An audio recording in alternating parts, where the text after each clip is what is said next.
I think we are live. Yes. Yes. Hello and welcome to yet another episode of DCL PrimeTime, and we are into the the time of the season where it all matters. The quarterfinals next week, the pre-quarters last weekend was a week of upsets. I would say, probably one of the seasons where I have personally seen a lot of teams go out in the pre-quarterfinals against most popular expectations. So teams like GLCC, teams Sterling Strikers, Indus Thunders, the current uh, champions, as well as Pokies went out in that one weekend, and that means there are new heroes, there are new teams that have stood up, and it again proves on a day essentially anybody can beat anyone. Also, I think one more thing we can guarantee is that we're going to have a new champion. So it's going to be it's up for grabs. Indus Thunders won't be retaining their championship, so there will be definitely a new champions. So to talk about those games as well as talk about the quarterfinals, we're going to we have Viju and Vamsi with us, and so let's start with the first game of last weekend, which was, I think we'll go in the order in which we always go, from bottoms up. So I think is it Uh, KRCC Strikers? Parthiv, Arjun, want to speak about before this, we right? go in there, right? Yeah. I want to read a message we got from Chanakya.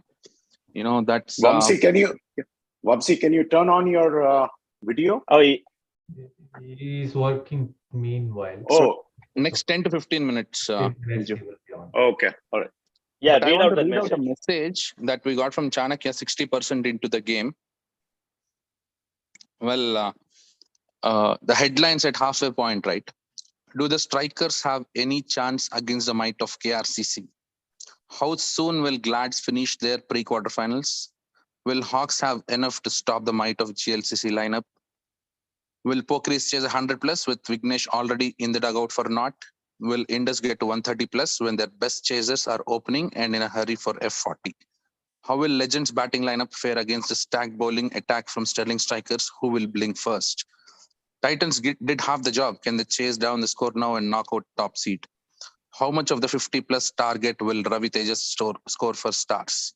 That's the message from Chanakya. It's probably 60% into the game. That means, it tells how closely the games were contested. So just wanted to read that out, Parthiv. Yep, those were all accurate messages. I'm pretty sure halfway stage, everybody pretty much, had the same kind of thinking going on as to, what's going to happen, who's going to blink first, if teams have enough to go after it. So definitely spot on Chanakya's analysis. All right, we have the okay. Before we go into the games, I think we want to talk about how the playoff bracket is looking. As you can see at the top, we have the quarterfinals. The Glads and Stars will match up against, and then we have Raptors and Miles in the other side of the corner. Similarly, on the other side of the draw, we have Legends and KRCC, and then FCC and Hawks. Hawks being the surprise entry into the playoffs, their first season and their first entry into playoffs. So that's great news for them. So they have like top 2, 3, 4, 7, 8 all already out. So it's all Yep. bottom. They're all shining. So Yeah, also, Parthiv, I think there were only three teams which had won a championship before, and out of that, two of them are gone. So there is Yep. only Glads remaining, which is a former champion, and the remaining seven teams are looking to break into the championship Hall of Fame. How exciting is that? And I'll probably get to you. How do you feel when we come to Glad's? When we talk about Glad's games. All right, the first game of the season. Even though I'm very, very reluctant to talk about it, but being analysis, being a person who's going to facilitate, I need to make sure I talk about this game. I think this is a game which I would love to forget. I don't know what hit us. The tsunami called Tamimoni. I keep saying that he was just awesome on the day, and all his 13 sixes which he hit were chanceless. None of the sixes were even close to our fielders. Well past the boundary, and we kept on. I mean, to be all credit to him the way he batted, but I think we gave him too many loose balls. There was a ball to be hit every single over, maybe more than one in every single over. And credit to him, he made sure that he picked those balls and put it outside the park. Especially, I think after the 13th over until the 12th over, I think we still had. I mean, it was still a tall score, 70 or 80 odd. But we felt like we could pull it back, keep it around that 120. The ground was small, the ball was coming on the bat. If he can come to around 130, around that mark, we still thought that we could have a chance. But come the 13th over, suddenly both Tamim and Shashank started to accelerate, and followed by Zaban's inning towards the end. He just basically, at that point in time when Zaban came, the shoulders were dropped. We were kind of going through the motion. So, pretty much the game was done by that time after Oni went out. And KRCC, as we've talked about, they have the firepower. Tamim leads that firepower, and then they have Malik and Zaban, and a lot of firepower in there. So they basically they play that brand of cricket, which I think is what strikers is lacking, is the brand of cricket, which I think even in the T20, in the international arena is going on, is like just go after the bowling. There's no circumspection or respect for the ball. You just go after the bowling, and you basically have full faith in your lower middle order that they will continue to do that as well. And I think we haven't adapted to it yet. We still struggle to get boundaries and sixes. I think we still are around that 100, 90, 100 kind of a team who can, chase around that mark. But come anything above that, we really struggle. So I think that's definitely something I'm going to work off season, as to how to kind of change and adapt to that brand of cricket. So all credit to KRCC. They really look good, even though they rely on Oni a lot. I think they have quite a bit of firepower coming after Oni as well. Viju.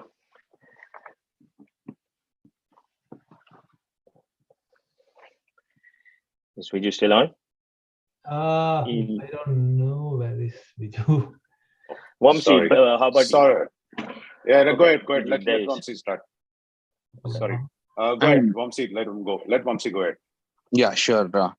So, we should not forget that KRCC were in the finals last year, because, even though the last few players to Detroit Titans, I think KRCC have done a phenomenal job of adding more players, and Ziban, Rehan Ahmed, then we have Mufassir Ali, all these players, right, in the lineup of KRCC. And when comes the playoffs, if all these players are available, this is a kind of result we can expect more often than not. I'm not talking about utter domination, but staying ahead of the opposition. And I think in this game, we spoke earlier that Tamim Oni, even though in the later half of the league stage, he came down the order. When it comes to playoffs, we knew that he's going to come up the order. But, as Parthe was mentioning, when one individual outplays the opposition, it's just his day. And this chanceless innings from Oni speaks a lot about the way he has improved his batting as well, right? 13 sixes and striking at 190 to get to 118.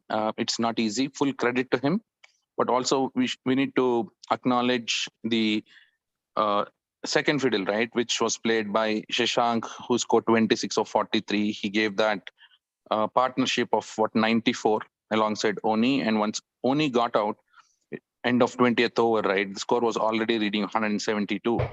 And in most situations, when you have more than 150 on the board in a playoff game, it's pretty much done and dusted. But Jivan then scored was 45 of 22, giving the finishing touch. The score of 228 is mammoth score when you're playing DCL with the T-ball. And we cannot blame the strikers, batsmen, because Parthe was mentioning that, you're still 90, 100. A team that chases scores in about 90 or 100, right? But in this game, I think the bowling let them down. Or we would rather say Oni just outplayed strikers. But hard luck to Parthivan team, because they have had a phenomenal season. But, when it comes to playoffs, one team has to win, one team has to lose. But this is Oni's day. Yeah, Vamsi, I thought this was the single most dominating performance ever put up in a DCL game. I cannot think of any other performance which is greater than this performance in a playoff game.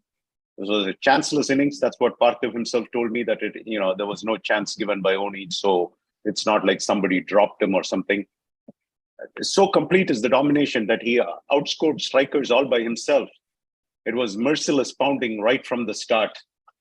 Parthiv laid a great game plan last year, and I'm sure this season, last week, he was missing from the show because he was out with his mates, practicing and having a game plan.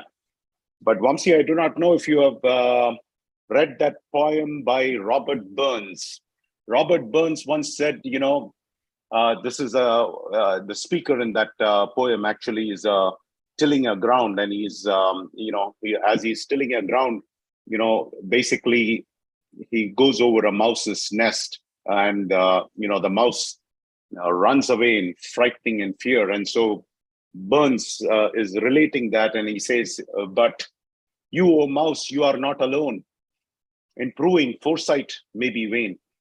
The best laid schemes of mice and men often go askew, and leaves us nothing but grief and pain for promised joy.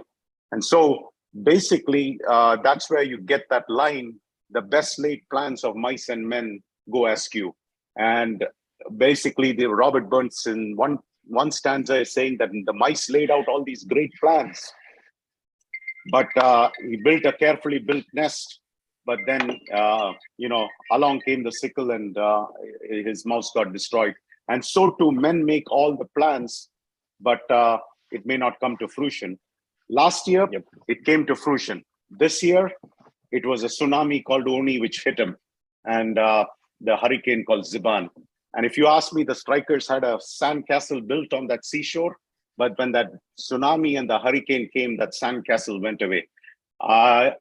I do not know what to say to this with regards to Parthiv saying maybe we should have that kind of this thing, because I think it is more the striker bowling which needs to be fixed rather than having a batting which is capable of that. I mean, if you have batsmen capable of that, that's one thing. But if you look at it, all the other games where, much closer fought, and, we are talking about not so one-sided. You saw games with the running. But here, I think Tamim Oni feasted on that lack of pace bowling, which seemed to have worked last year. It did not work this year because Tamim Oni is a different kind of batsman, and he just uses that. But probably if strikers had slightly different bowlers, I think this might have not been so one-sided at all, because Ziban basically then just came and said, hey, I have the green light to hit anything and everything. But I think it's more, on the bowling end, which Parthiv probably has to look, because Parthiv, correct me if you're wrong, I think you opened the bowling and the very first over went for 15 runs or something like that.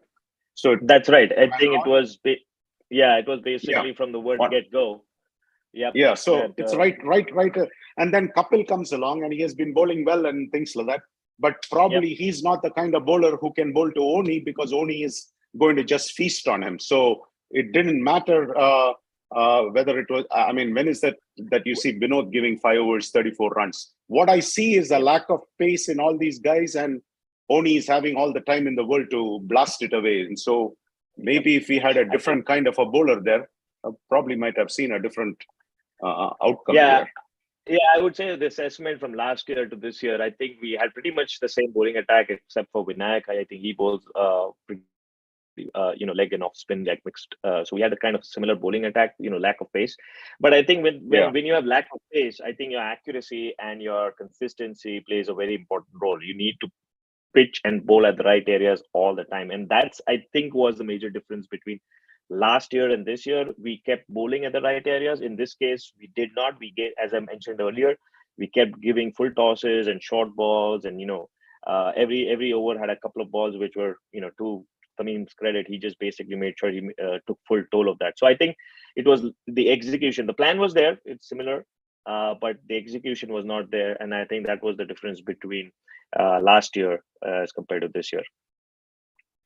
But yeah, I mean, I'll be interested to see how KRCC fares in their next game, because Yep. they probably see a slightly different bowling attack altogether, you see. And now it is the Legends bowling, and the Legends have pace, and they have plenty of pace.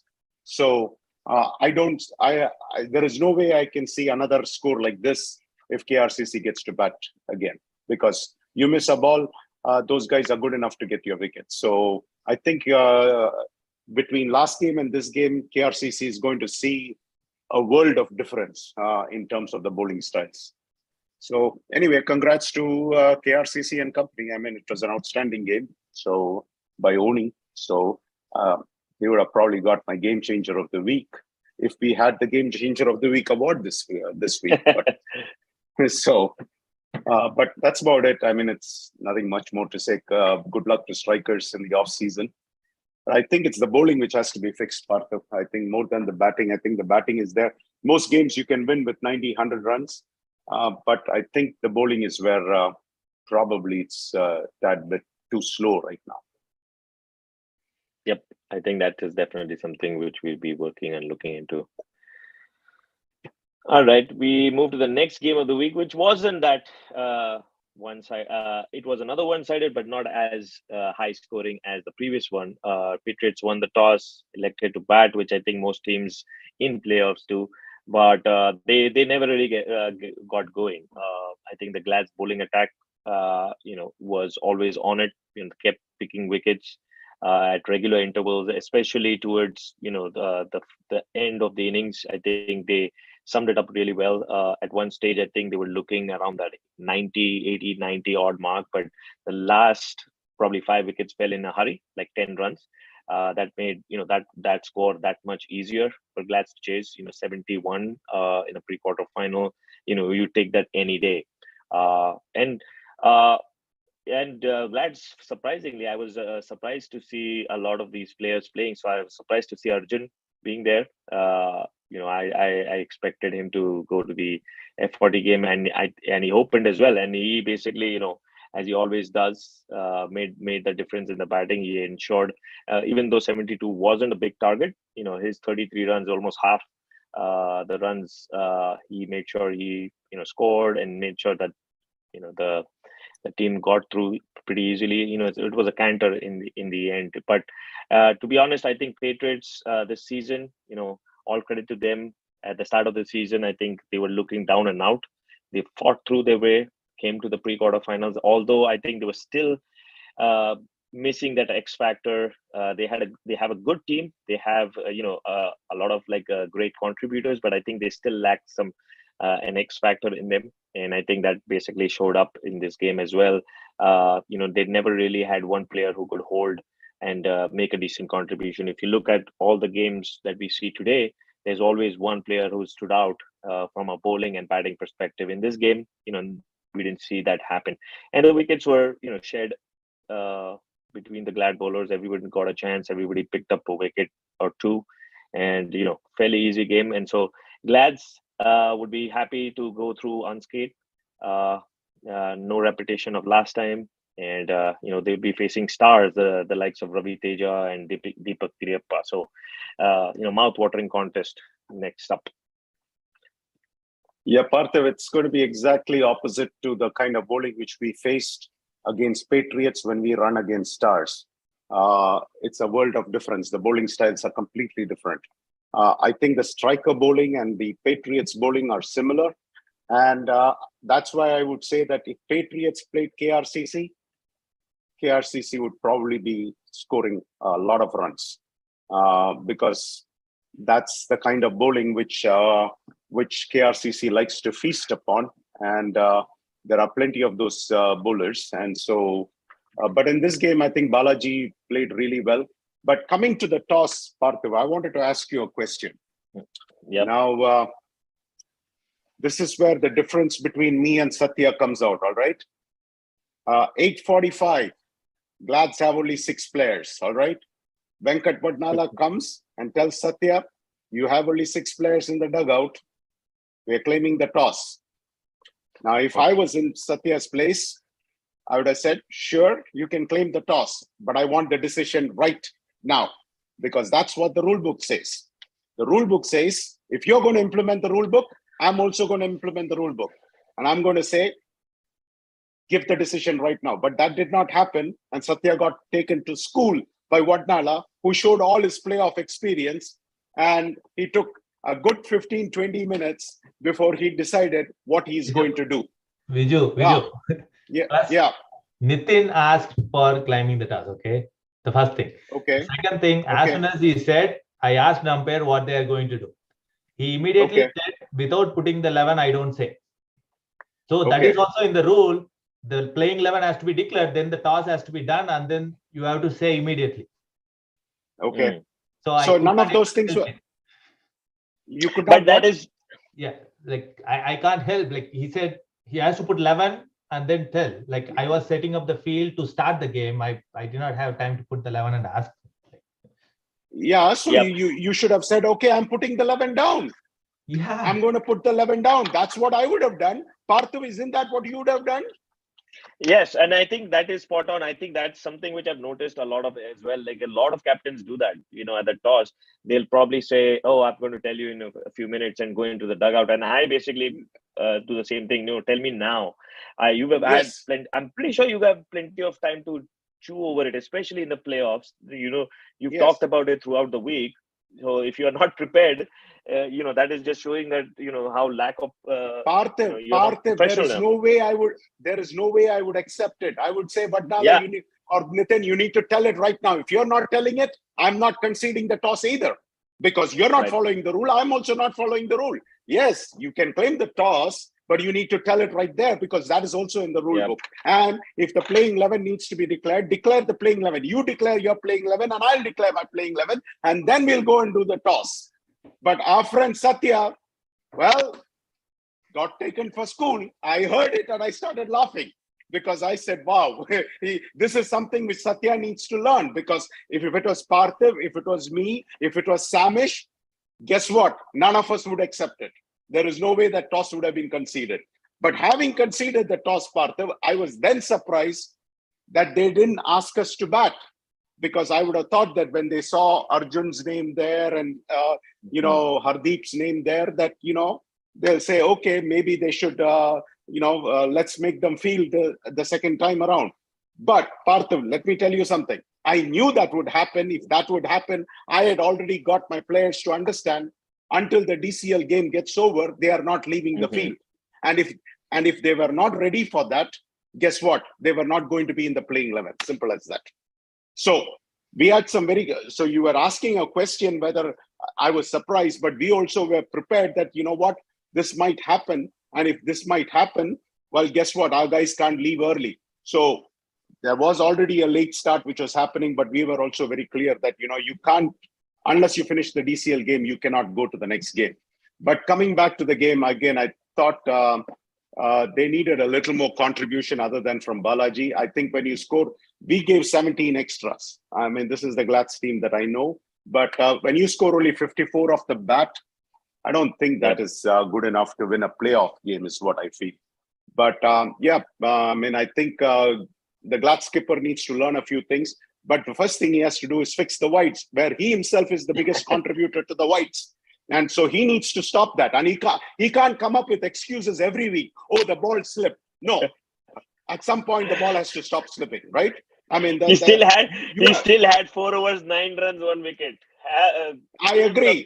He bowled exceptional. But that doesn't make up for giving up 5 wides or 4 wides or whatever it is, right? Because 4 overs, you're given 4 wides. That is one extra run per over. You have to fix that. And but I think for the most part, we bowled decent. I wouldn't say that we were great. I mean, the scorecard might look as though we dominated. I don't think we really dominated. I think if they had got 1 more wicket, we might have been in a little bit of a panicky state also. So anyway, but it's good enough to survive and move on. That's the way I look at it. Vamsi? Oh, well. Vamsi, probably. I'm here. So, well, what can we speak about this game, right? I think Patriots, as you're speaking, right? Patriots did not plan really well coming into the game. because had you put Glads to bat first, there are two things that can happen, right? You put in a mammoth score and the game is done in the first half, or you get a quick wickets and then make the Glads team field the entire 25 overs. And if someone leaves before the 12th over, they field with 10. If two people leave, they field with 9, right? But having said all that, I think the way Patriots started, they lost a few wickets there, and then what they had to do next was try to put on some score which can even let them compete in playoff games.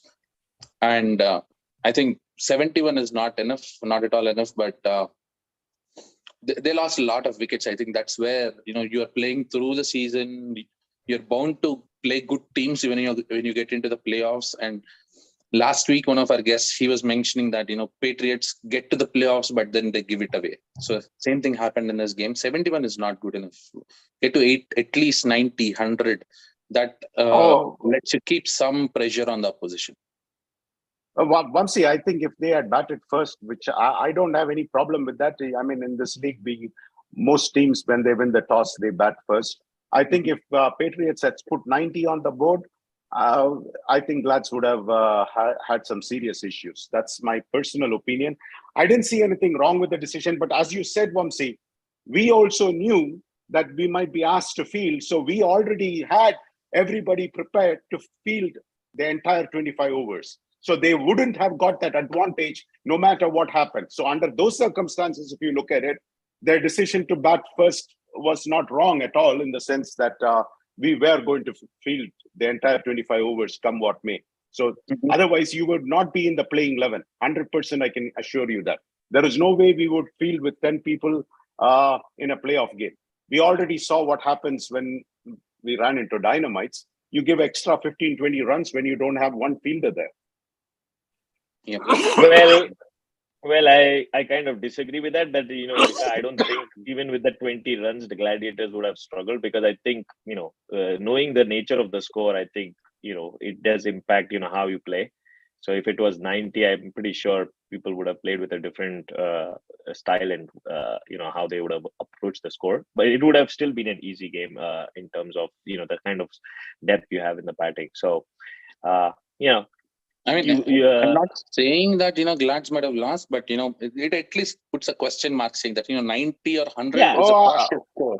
I agree. I think Vamsi, 90, 100, we all agree that it's always challenging. Vamsi, there would have been plenty of question marks if he had scored 90 runs. And especially, right, and the way Patriots bowled as well, right? There are a lot of questions that arise, because Sainath, he don't usually bowl. He doesn't open the bowling, right? You see Sai opening the bowling, and Venkat is the 7th bowler. You have Venkat in as a bowler, and he has taken 4 wickets in the last league game. And if he's bowling 7th, the game is done and dusted by then. And Sai... Venkat came to bowl only in the 13th over after the break. And Glads needed only 19 runs or something like that to score at that point of time, you see. So exactly. That's when Venkat came to bowl. And then the very first over, Venkat conceded 8 runs. And with that, all the pressure was gone. So, and Patriots, had a collaboration with these ex-Falcon guys, right? And when they are playing, they're playing as the bowlers in your team. And I don't understand why Venkat bowled last. And also Sai... bowling the second over did not make sense to me. But we have to give credit to Sai Tota. He took the top 4 wickets in the Glads batting lineup. But except for Sai's notable contribution, there's nothing else to talk about positives for Patriots. Yeah, I mean, I personally thought Sai Tota bowled very well. So I don't have any problem with Sai Tota bowling second. But I thought I'm talking about Sainath. He's talking about Sainath. Oh, Sainath. Yeah, Sainath, I'm not sure why he opened the second over. That portion I did not know. But Sai Tota, I thought, bowled very well, and Balaji batted very well. But they needed something a little more than those 2 guys, you see. Yep, agreed with you. And credit to Arjun. He just gave that start, which only gives one result to Glads. 33 of 34 in a playoff game. When you're chasing 71, he almost got half the runs for the team. So one question, and I don't know whether you guys will be able to answer on the call on this video call, but win the toss in a playoff, is batting first the obvious choice? Not necessarily, Parthiv, because September usually, in my opinion, right? September there is bound to be a lot of dew on the field, right? And especially the ball also stops and comes onto the bat. When you hit the ball, it doesn't travel to the boundary, it gets stuck in the grass. But last week, come Thursday, Friday, the weather was into 80s. Friday night, it was 60, 63. And the sun was out there, it was very bright. So a lot of these factors also come into picture. And it's again my personal opinion, nothing to do with how FCC goes about things. I'll leave that to the management. Yep. I think from my point of view, now that we are not in the playoff, the way I've always thought about is come playoffs, I think runs on the board is vital. Once you have runs on the board, that much, the knockout nature of the playoff adds that pressure. So no matter how big or small total you're chasing, it's always going to add pressure. So for me, I think I've always tended to bat first, especially in the playoff game.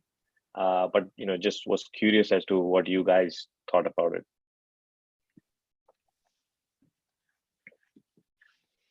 Well, it might be a hidden secret since you guys are going to play the next round, but we might want to ask maybe an open forum as to what people think about it. You're asking. But personally, Bhardev, I like to I change. can't ask you, Satya, otherwise you'll probably reveal what you want to do. No, we can always ask Viju that question, but my personal opinion is I like to chase down scores unless it's the final. Yeah, I mean that is what T20 cricket is shaping up. You see the recent tournaments, win the toss and bat second, field first, because the target, and even a score as tall as 200s in the 20 overs is chaseable pretty easily. So that's how that trend is going on. But in DCL, I think still, But I feel batting first is probably the more known pattern. well, Partha, one is the scoreboard pressure adds to the team batting second, and second is the pitch deteriorates. And so those two things definitely become a factor for the team batting second. The second factor is probably not as true as what it was maybe 3 or 4, 5 years ago, because these grounds in NCP and Drake, I think probably Satya and Vamsi can vouch for it, are pretty awesome. I mean, they do not deteriorate. I mean, the ball comes to the bat first and second innings. So I think that factor, at least that variable, is probably not as much of a factor. Do you guys agree? NCP, yes. Good grounds, Parthiv, but yeah, NCP, yes. DSP 3, yes. DSP again, the ground 3, you can chase down any amount of score. NCP, the grounds are flat, it's not very dusty, it doesn't deteriorate. But when you play grounds such as Novi Power Park, it's a nightmare sometimes to bat second. Yep. And also DSP 2 is one other ground where it's a nightmare to bat second. Yep. It's amount of soil or sand that is put on these baseball fields, because they are predominantly for baseball. So, they want to repair the grounds year after year. They put on more soil. That's what happened to NPP. That's the reason we're not seeing many games in NPP this year. Yep. Cool. All right. Sorry, Satya. Yeah. I think I cut you. No, good. No, I think he was basically saying the same thing about the grounds. He lives right next to NPP. He knows in and out of NPP. No, I'm not there, living there outside. All right, the next game of the week was probably the upset of the week. Kind of a similar instance which happened last year when Strikers beat Glads. Very similar, I would say. The last seed kind of beating the top seed. But the more we talk about Hawks, I think it's less. I think we've kind of had them go under the radar. I don't think we've given them the limelight, but they have come through the playoff in flying colors. Albeit the 16 team, but even the 16 spot was up in the air until the last week, and they get into the playoffs, and Naresh plays a captain's knock. Unbelievable under pressure, again playing against a team as experienced as GLCC. His 35 runs are so priceless for the team. I'm pretty sure that for him would be, his career-defining innings. I'm pretty sure he's going to play bigger innings than this, but for now, at least that's something that he'll really savor. And one of the things that was going viral was the catch which was taken, and it was an unbelievable catch, which probably we could call it the catch of the season, which got the GLCC wicket, and I think even though Vikram Golamari, we've talked about him so much, he hasn't lived up to his expectation. But in this game, I think his wickets, those 2 wickets which he claimed towards the end, I think made at one point of time, I think GLCC was looking like, even though they were in trouble, they would still get across the line, because they were close to it. But those last few wickets, I think, definitely sealed the game. And very rightly, I think they've had this man of the match and our game changer of the week, Naresh, I think, with both the bat and the ball. But coming to GLCC, I think they're experienced a lot at the top, with Abhishek, Sandeep, Ajit, Akash, all those guys, had the game under control, but somehow none of them stayed to made sure that the game gets across the line. I think there was too much probably left for the lower and middle order, which kind of is a little experience, I think, with Samish and Pradeep, towards, not in the prime form, especially with the batting. And Hemant hasn't clicked this year with the bat as well. I think there was too much pressure on the lower middle order, and it collapsed. And I think GLCC have only themselves to blame. This is a game they should have won, and won pretty easily with the kind of start they had. They had Hawks reeling when they started at 5 for 20, and allowing them to score 96 was in itself a big deal. And then collapsing in their batting as well. So GLCC, another season where they looked very good, but again they somehow have missed the bus to the quarterfinals. KK, can you share the screen? I made you co-host. Okay. The catch of the season. Are you playing the catch of the season? Is that why he's the co-host? Oh no, I have to go. Kids. Okay. So, yeah. Okay. But we can definitely play that up. Anybody have that handy? I mean, I'm yet to log in from my laptop, so I think Satya made me the host. Give me a minute. I made everybody over can do it, like they can try it. Yeah, Satya, can you make Viju, can you share your screen for a minute? I can share my screen, but I don't know how to access that. I don't have an Instagram account or anything. That's okay. Just bring up the scorecard in the meanwhile. I'll log in through my. Oh, okay. Am I a co-host right now?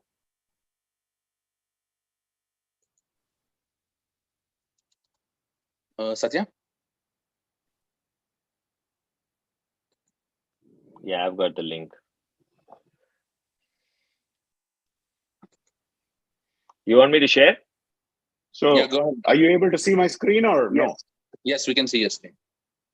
Okay, so we are looking at the Hawks GLCC game. Yes. Yep. I think, so Parthiv, I don't forget things that easily. So last year, Glads lost to Strikers, and Jagan on his show said that who is the biggest disappointment in the last year's playoffs? And the answer was Glads and Legends, because we were ranked 1 and 2 and we lost. And so the answer then the next thing was, well, Glads are great in the regular season, and then come playoffs, they just disappear. Now that is where I took exception to it, because, hey, we won 2 championships. So it didn't, it was not like we were going and eating laddus during that time. But crap happens, and it is cricket. And as you rightly said, this just a few moments ago, anybody can beat anybody. And just because you get beat doesn't necessarily mean that you all of a sudden disappeared in the playoffs. Because if that is the case, then it is my turn now to say who is the biggest disappointment in the 2022 playoffs. And what is good for the goose has to be good for the gander. Otherwise, it doesn't work. So if it was good for the goose that, we were the biggest disappointment, then GLCC is the biggest disappointment. And if the same yardstick is used, that, we just disappear in the playoffs, then GLCC also just disappeared in the playoffs.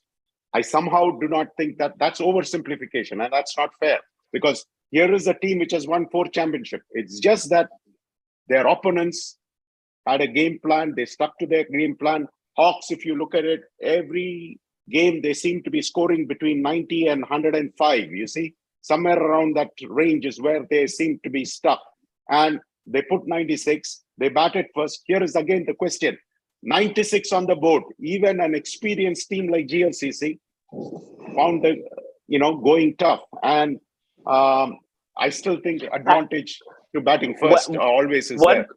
Yeah, one question I had, maybe Vamsi, you can answer. Where is your friend Tejas? He was missing in this game. Oh, he was on the top of his world, because last Thursday night, Tejas and his wife, they delivered a baby girl. Oh, so, okay. Wow, okay. He was in the hospital. Okay. Well, then congrats to Tejas, because they certainly missed him. They could have used him at the top of the order, this one, But again, I personally think that catch changed everything, because Abhishek couldn't believe that catch was taken. Yep. And I still think that it was just one bad game by GLCC, because, hey, let's give them credit. They won 10 out of 11 games, and they were tied for points with Glad. So I don't think you win that many games by being a fluke team, and we can't turn around and say, they lost in the first round.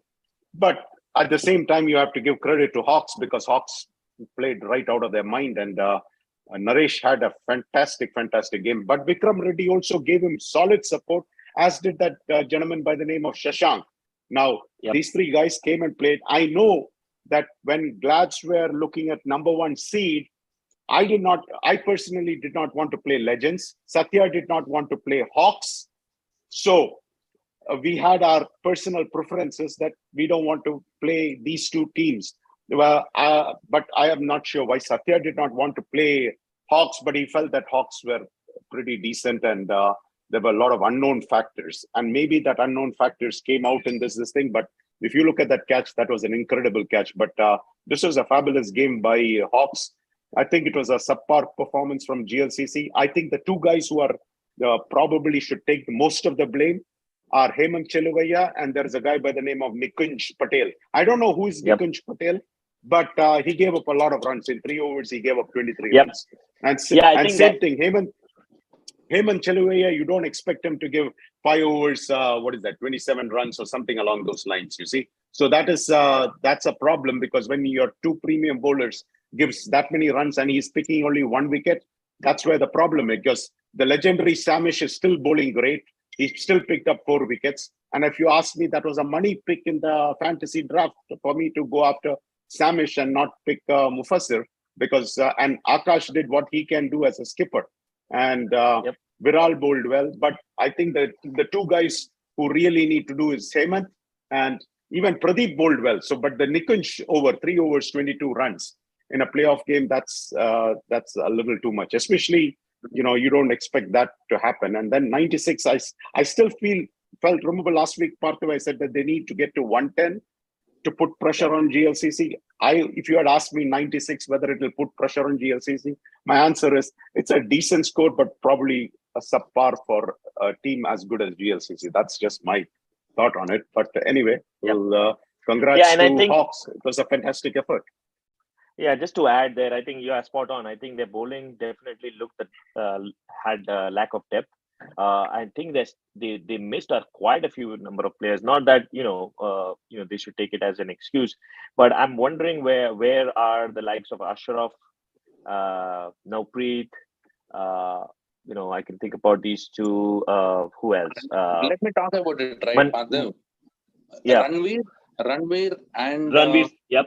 Yeah, Navpreet were at a 40 game. Okay. Tejas is not available. Ashraf didn't play.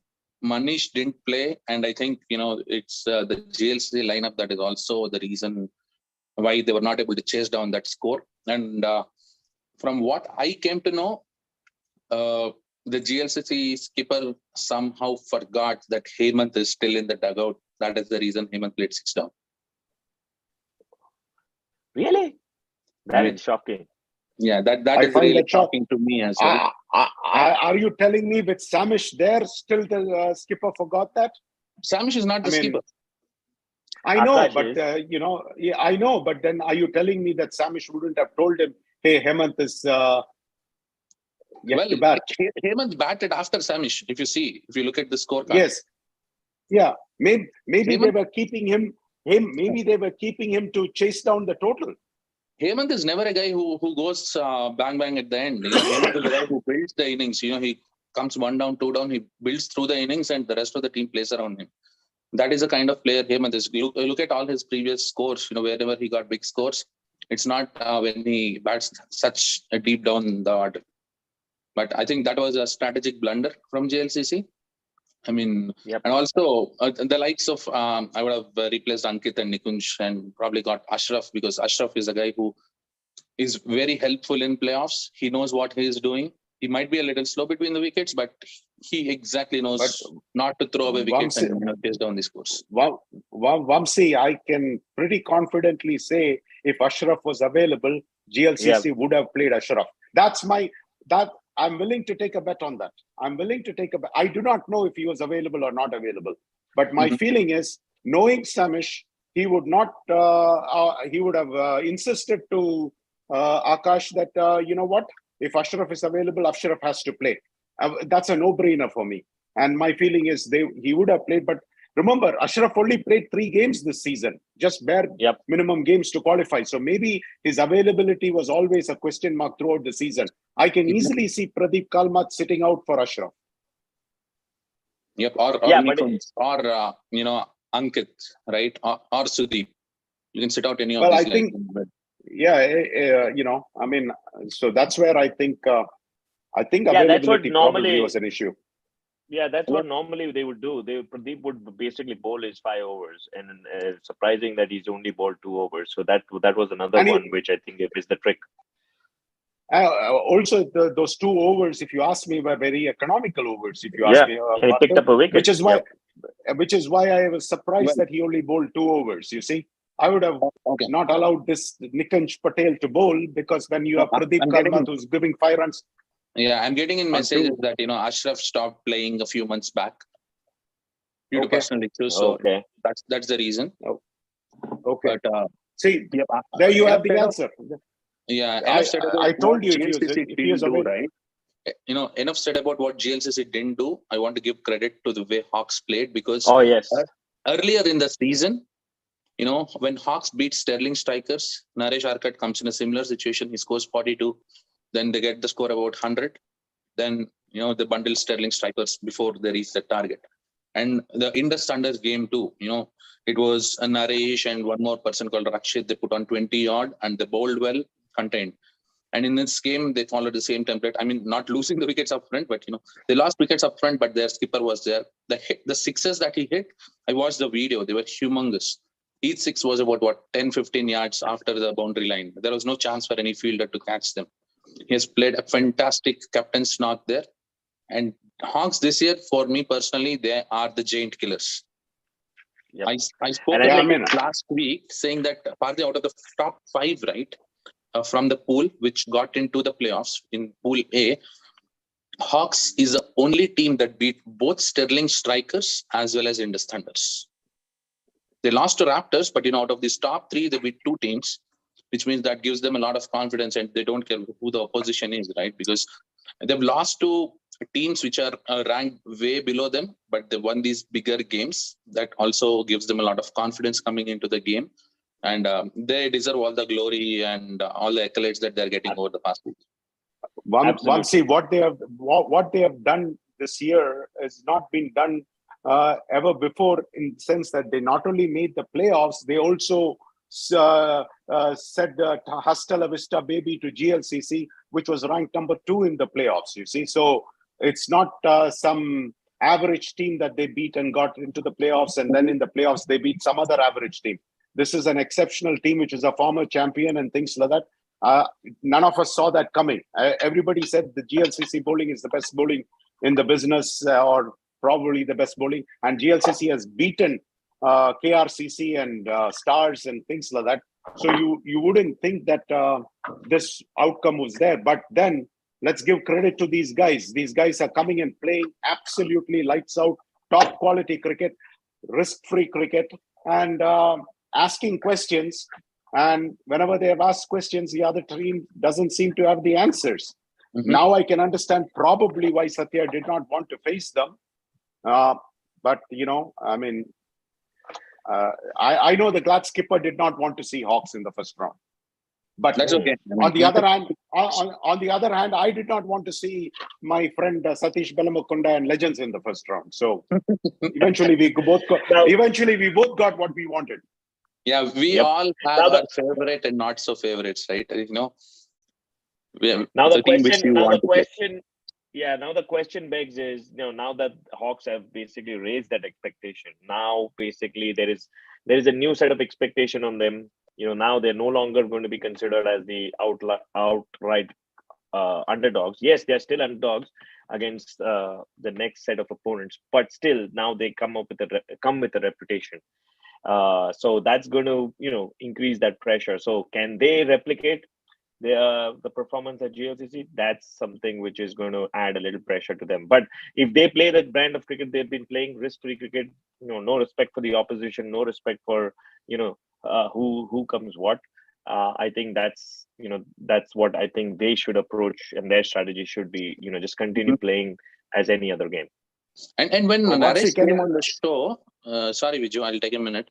But when Naresh came on the show, I remember he was saying that, even if we can't make it this season, we are going to try hard next season. And that's when I also remember Viju was consoling Naresh, saying that, you played some fantastic cricket this season. But when these kind of two back-to-back wins, one against Thunders, one against GLCC come to you, it gives you a mountain of confidence, going into the next game, no matter which opposition you're playing. And also, I remember mentioning it earlier in our primetime show, saying that Hawks team remind me of MI Rangers of 2016, because they came in as the 16th team into the playoffs, and they were playing knockers in the first round. Knockers had 60 points out of 12 games, won every single game with a bonus point, and MI Rangers knock out knockers in that particular game. Yeah, again, Vamsi, this was a fantastic effort.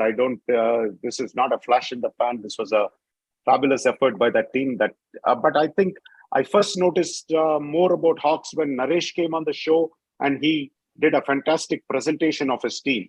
So talk about a skipper coming out and putting, not just doing the homework on the field, but he's able to do the homework off the field. So you have to give that credit, because clearly good management always leads to good results in the long run. So great job by the Hawks guys. Obviously, Vikram Reddy Golamari has been one of our favorites for firing goalies after goalies, as Parthiv likes to call him. But he has been playing well, and now he's getting support from the others. And Naresh has just opened. But Vamsi, I hope you can share that absolutely fabulous catch. I mean, I saw the catch and my jaws dropped. Yeah. I couldn't believe that. When I was sent that video, I couldn't believe it. Go ahead, Pazam. Do you have that link, or I can send you that link? I mean, I cannot share my screen because, Satya needs to make my other account as well. I don't think you need it's made with a ticket. You have Viju, can you? Well, I'm going to share it now. Okay, you're going to share? Yes.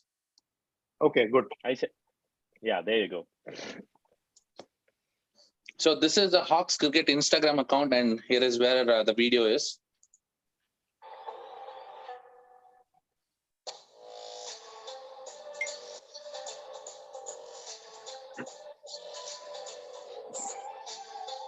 I mean, that's an international level catch. Don't you agree?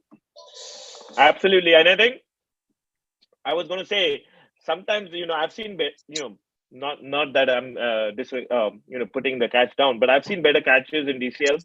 But the fact that you got it on camera and you actually have a video for it, that itself is a great thing. So kudos to the Hawks cricket team. I think what they're doing in terms of promoting cricket and building that team spirit in terms of this Instagram account and posting these videos, that's what we need to do. So great job capturing this in the first place. Parthav, the thing is, I don't think he's a left-hander. He's diving to his left, He's a and he left-hander. took it on the left hand. He's a No, left-hander. Yeah, he bowls left arm. Okay. He's a left arm Well, fielder. He bats Okay. right. Well, in that case, it comes down a little bit on this thing, because if I'm a right-hander diving to the right, it's a little easier than me not being a left-hander and taking it on my left hand. You see, so Yeah, which well, you that's let me, but let me nevertheless, tell you, right? fantastic catch. Yeah, irrespective of a right-hander or left-hander, I will never dive. You need to have a proper fitness. You need to be able to have proper agility and then take those catches with proper technique. And then I think in this catch, he had everything. It was all guns out, the best catch this season, at least. So let's move on. Congrats to Naresh again. Good. Yes, and hopefully if they can match that performance, as I said, now the expectation from the DCL community is that much more now. Yep. The next game we're going to review is MCC Miles and Pokies. Go ahead, Partha. Yep. This is round 2. Back-to-back games. These two teams, MCC Miles and Pokies. Round 1 went pretty easily to Pokies, and round 2 goes pretty easily to MCC Miles. I think everybody would be scratching their head as to what happened to Pokies. I think 110 was always going to be a good, decent score. Brahma, Karthik, Praneeth, and then Rahul Chenna, all of them, contributing, double digits, in the late, in the teens and the 20s. That added to that, respectable score of 110. And I think, at the break, I'm pretty sure, and this is something, maybe our fellow analyst who's following us, Avi, can vouch for.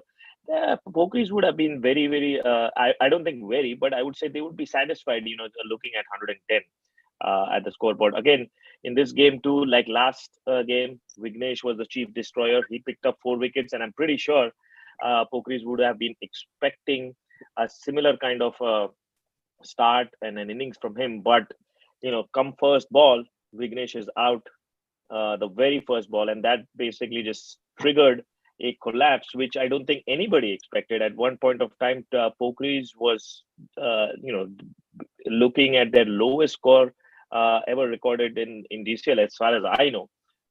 And somehow, that 13 runs from Neil helped them to kind of get to that 50-odd mark. But, they were out, done and dusted very early on, as early as the 6th or 7th over, when they lost like 5 wickets in a hurry.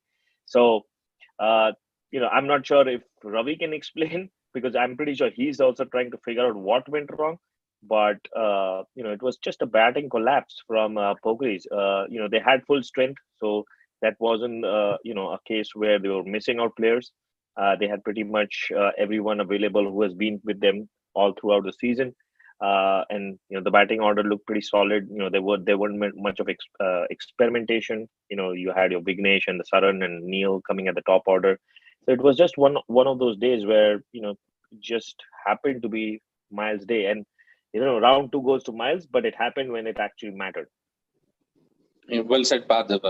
Because I'm going to pull up another scorecard here. This is a scorecard from the last week. MCC Miles made 96 and Pokies just made a mockery out of it, chasing it in 20 overs with only 3 down, right? And the chief destroyer there is Vignesh. He scored 56 in this game. But coming to this game, Miles had slightly more score. And thanks to Brahma, he has been playing phenomenal this year. And his start, giving those 24 runs, and Karthik Jaykumar, he has been their mainstay, even though he doesn't score at the same pace as these guys. Scoring 19 runs in 32 balls, that first, they got to a decent score, right? Because at the break time, they're already past 50. They lost only 2 wickets, which means, you put on at least 50, 60 more runs.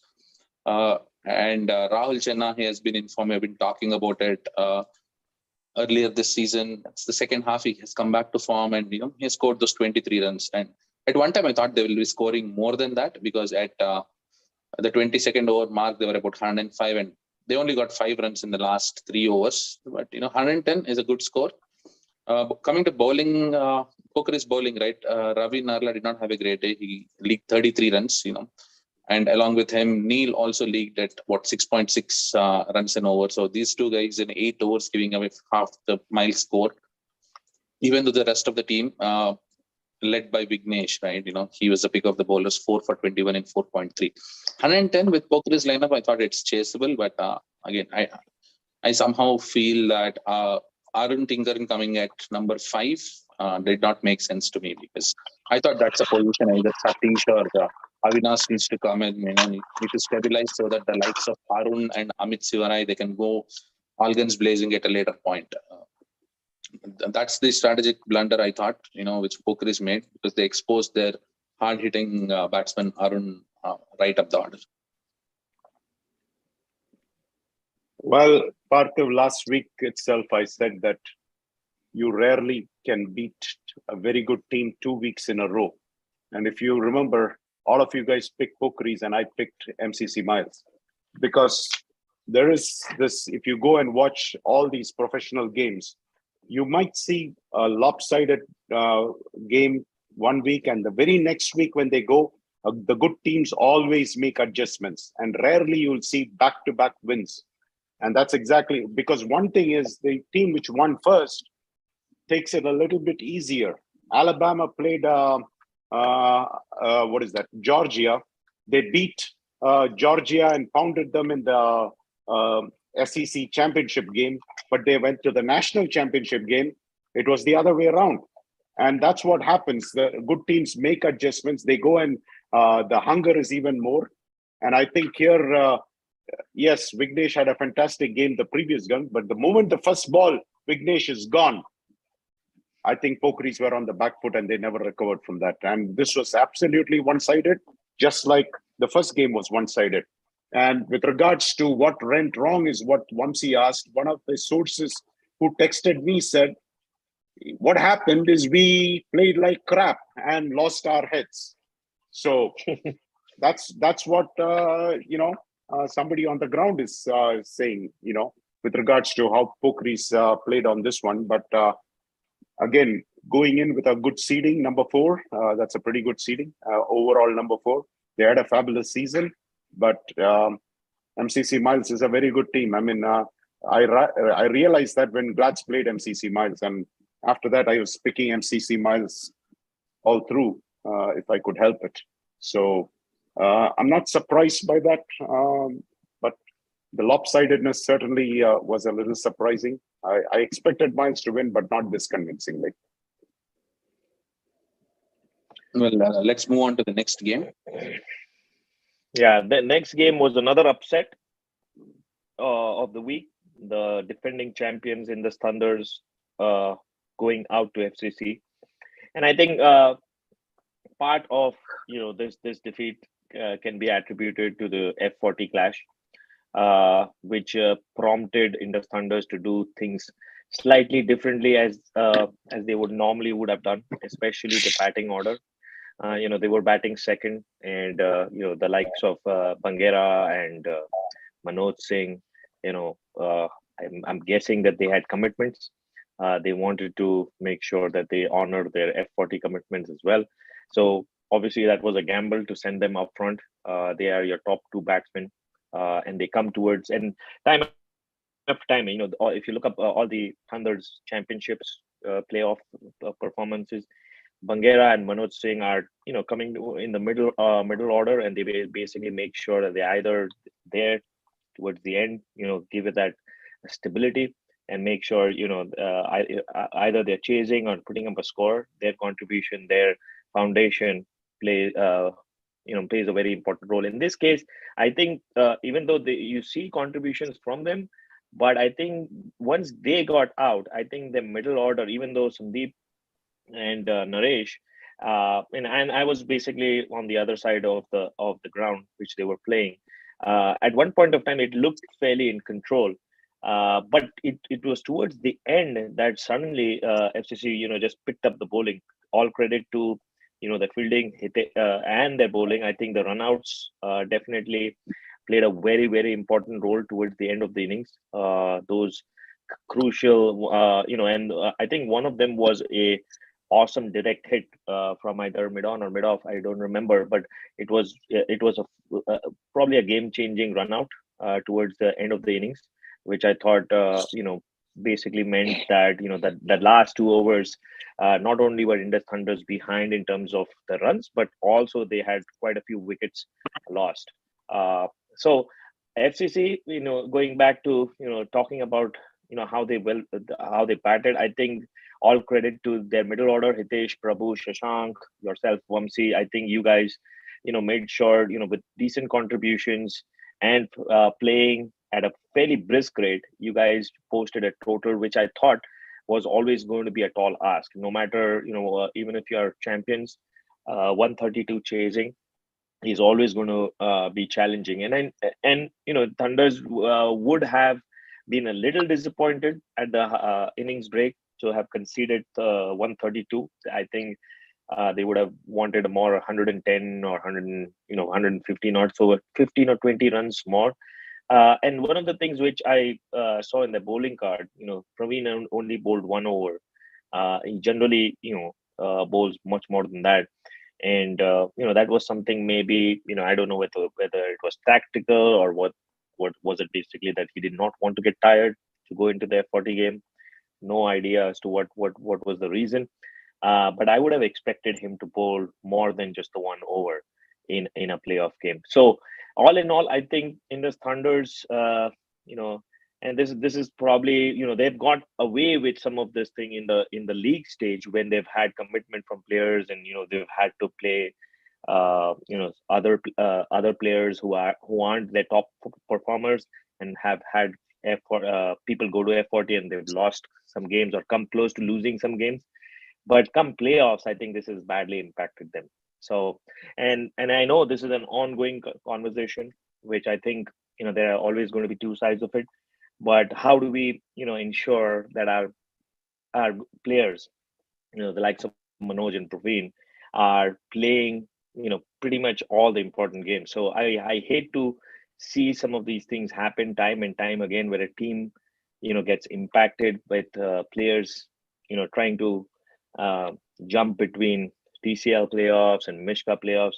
I'm hoping, and I'm wondering whether there is a solution to it where we can all come up with some sort of a schedule or some sort of a pattern where we can accommodate these kind of conflicts.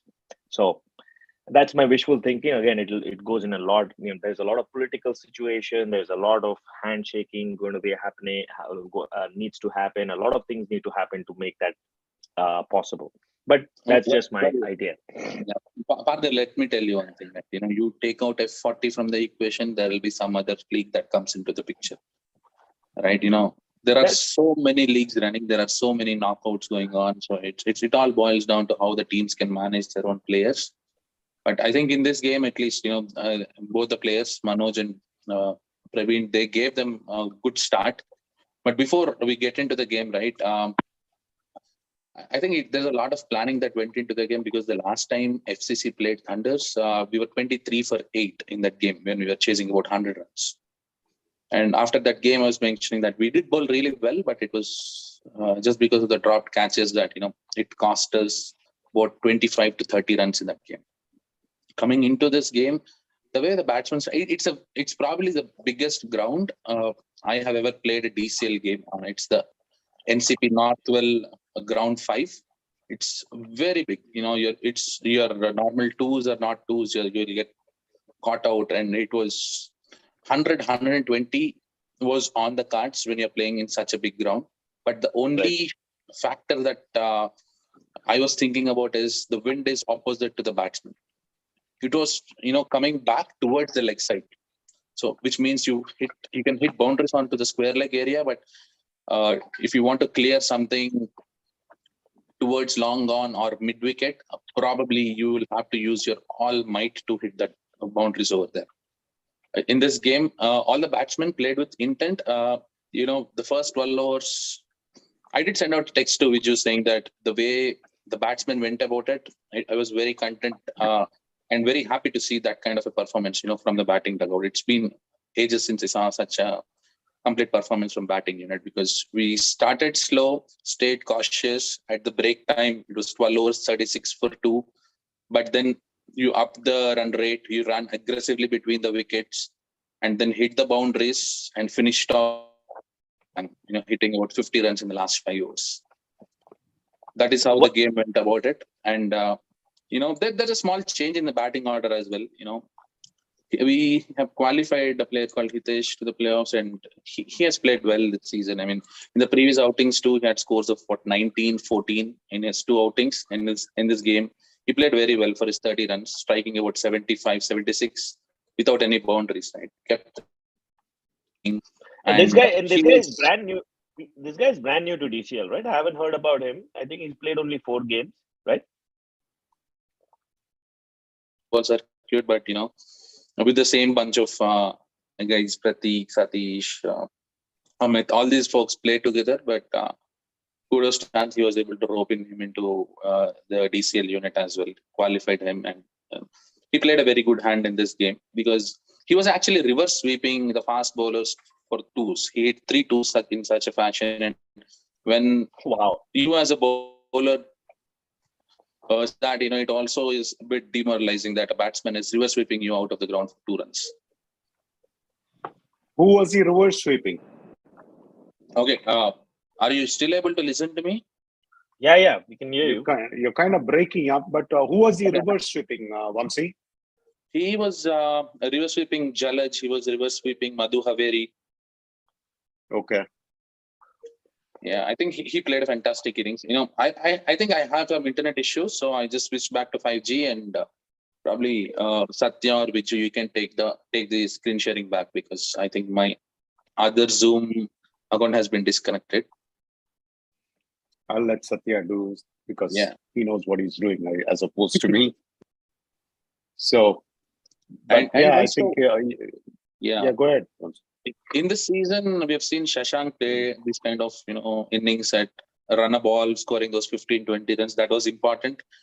Prabhu did his part. He scored 11.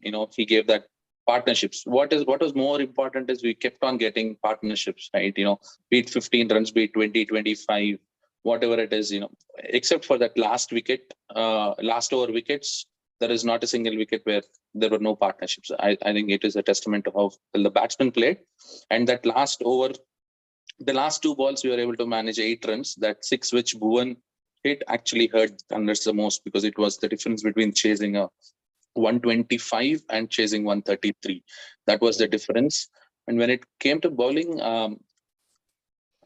I thought Indus were right in the game until the 21st over. Then he did 25 runs in 24 balls with 4 wickets in hand. But the one on whom we have banked very often, Amit Gowda, he delivered. He took out Chetan Dushyant. Chetan was looking dangerous, even though the 6 which he made hit was a misfield, catch drop that went for a 6. But still, with Chetan there, he was the only guy who was thinking maybe he'll turn the table around. But in this game, Sujan was unfortunate, because there were 2 dropped catches of Sujan's bowling, and his statistics would have read much better than that. And there were a lot of whites leaked in the first half of the innings, but second half the bowlers really pulled up their sleeves and bowled well. Hitesh picked up 2 wickets in a single over. Then Sujan picked up a wicket off Madhu Haveri when it mattered the most. What is more satisfying is that catch which Sujan took. I think Partha can speak more about it. It was on the point, turning backwards. When the ball is about to hit the grill, you take it. Sujan is playing with a broken finger for probably 6 to 8 weeks now, and with his hand bandaged, he was still able to take that catch. So I would say that is the game changer. Yeah, I agree. I think the last 3 or 4 wickets, as I mentioned, I think the fielding was of a different standard. Even the catch, which I think you took over to the near the fence, was a difficult one as well. Obviously, Sujan's one, running backwards is always difficult, and then those 2 run-outs, I think those impacted Indus a lot in the fielding, getting those wickets out. True, because the catch that I was under, right? We were not sure if it is going to hit the fence or is it going to fall in. I was ready to jump onto the fence, but I'm glad I took the catch and then hit the fence, but managed to still hold on to it. Vamsi, let me ask you this question. You said the wind was against you. How did you manage to hit 2 sixes then? It was onto the square leg, Viju. Okay. So there Well, the wind he was, doesn't need wind. I know. I like to play in the KK is against the wind. You cannot do anything. Okay. No, I like to play in the V, but this game it was different. That's where I said there was more game sense for all the 12 folks who were batting that day, and then I think the stars were aligned. The other question, KK, is this the best postseason performance ever by FCC? Or did you tie up with some other performance? Are you talking about the playoffs or are you talking about the full season? I'm talking about the playoffs. Playoffs, I think this is the best ever position FCC got to, quarterfinals. Okay. So congrats to FCC. And yeah, if I have to say it in Nishant's words, picture abhi baki hai mere dost. Okay. Yeah, and then their next game is against Hawks. So, whatever we talked about, the Hawks continuing their performance. So I think Vamsi will be hoping that they do not continue that same performance. But I guess FCC have a golden chance to make it even one better, go in the semis. Yeah, but if you ask FCC whether they would prefer to play Hawks or GLCC, I think to a man, they probably would say they would prefer to play Hawks. I'm just guessing. I don't know. Yes. I'm pretty sure. Well, it's just another opposition. So, that's how we treated Indus Thunders, because the talk right there, the talk right there during the game or after the game, Parthiv, it was, if you want to beat champions, you have to play like champions.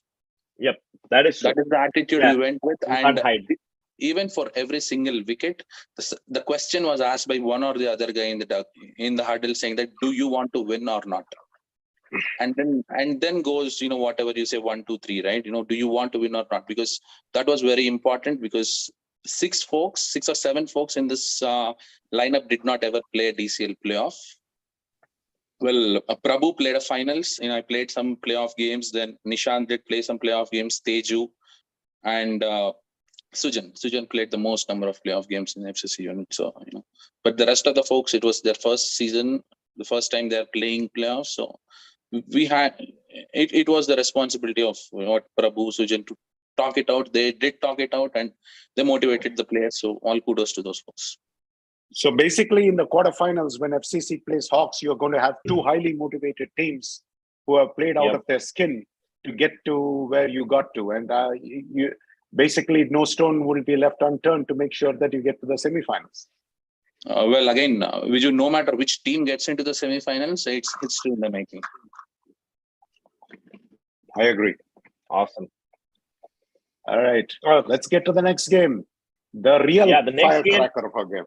Yeah, that was the real firecracker of the game of the week. The closest and probably, nail biting. I think we were all thanks to Satish for streaming it live, that we were able to watch the last, not the last ball, probably the third or the fourth ball hit for a 6, and see the the bat drop instead of the mic drop. I saw the bat drop, so it was amazing to see that 6 being hit, and legends after what has been an ordinary season for them compared to what they had done last year. At the right moment in time, they're coming together. And I compare this to the in 1992 when Pakistan won the World Cup. They were ordinary all throughout the World Cup. Nobody gave them a chance. Everybody talked like, oh, this is not the Pakistan team that we know about. And then comes Imran Khan suddenly into the picture, and come the last games, the one before semifinals, finals, they just basically bring up their A game. And I'm seeing something similar to that from Legends. They definitely are starting to show the kind of performances that they have been, what we have been used to last year. And all credit to that one person, Harish. He's been a standout performer in the last two games for them. This time too, and as Satish had promised us, Harish did play this game. I think he also played the F40 game, but he had the services of Harish for both bat and ball, and he basically made an impact. I mean, I was debating between him and Tamim for the game player of the week, game changer of the week. I mean, yes, you expect that from Harish, but he's been doing this time after time, game after game for Legends. In this game, I think what stood out for me is Mansa Butt. I think I found it very, very perplexing that he came like seven at the bottom. I think he is much more effective if you bring him up, if not at the top order, maybe the middle order, because he can really impact the game. And he doesn't hang around, so it's always going to be those 15, 20, 30 balls, and he's going to make you those 30, 40 runs in quick time, and it demoralizes the team. I think here he did still make 20 runs, but it was towards the end of the innings. I thought that was something of a mixed trick. And then come into Legends were cruising along, and here comes Haider Bhatti, and he takes 3 wickets in an over to make the game interesting. So it was quite a topsy-turvy kind of a game where it went one way or the other. And the finale or the climax, the antithesis was Mansa Butt getting hit for a 6. So I'm pretty sure Mansa would be very, very disappointed, knowing how passionate he plays. He would be very disappointed to not be on the winning side. Now, Partha, this was a cracker of a game. In fact, I think there was plenty of drama there also, because there were Sterling strikers were definitely feeling the pressure. And, somebody who was there watching the game sent me a text saying that, Raza Ali was dead against Mansab bowling that last over.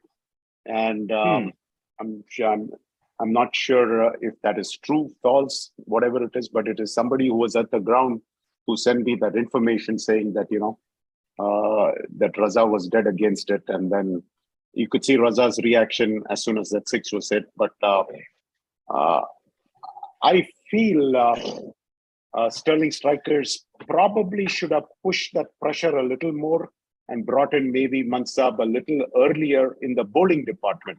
In the sense that there was a time when the Legends were on the back foot, and maybe they could have tried to take Harish out or something like that at that point of time. But I have to give great credit to Gautam. If you watched him bat, you'll see that, there were a lot of balls which were begging to be hit, but the discipline of the man to watch the ball all the way to the last moment and then push it out for a single or just play out the ball, knowing very well what the team needs. And Harish, I personally felt that he need not have gone for that shot. If he had just stayed there, they could have won the game pretty easily. But that last over was full of drama. The second last over was full of drama. I mean, Haider did a fantastic job bringing them back in.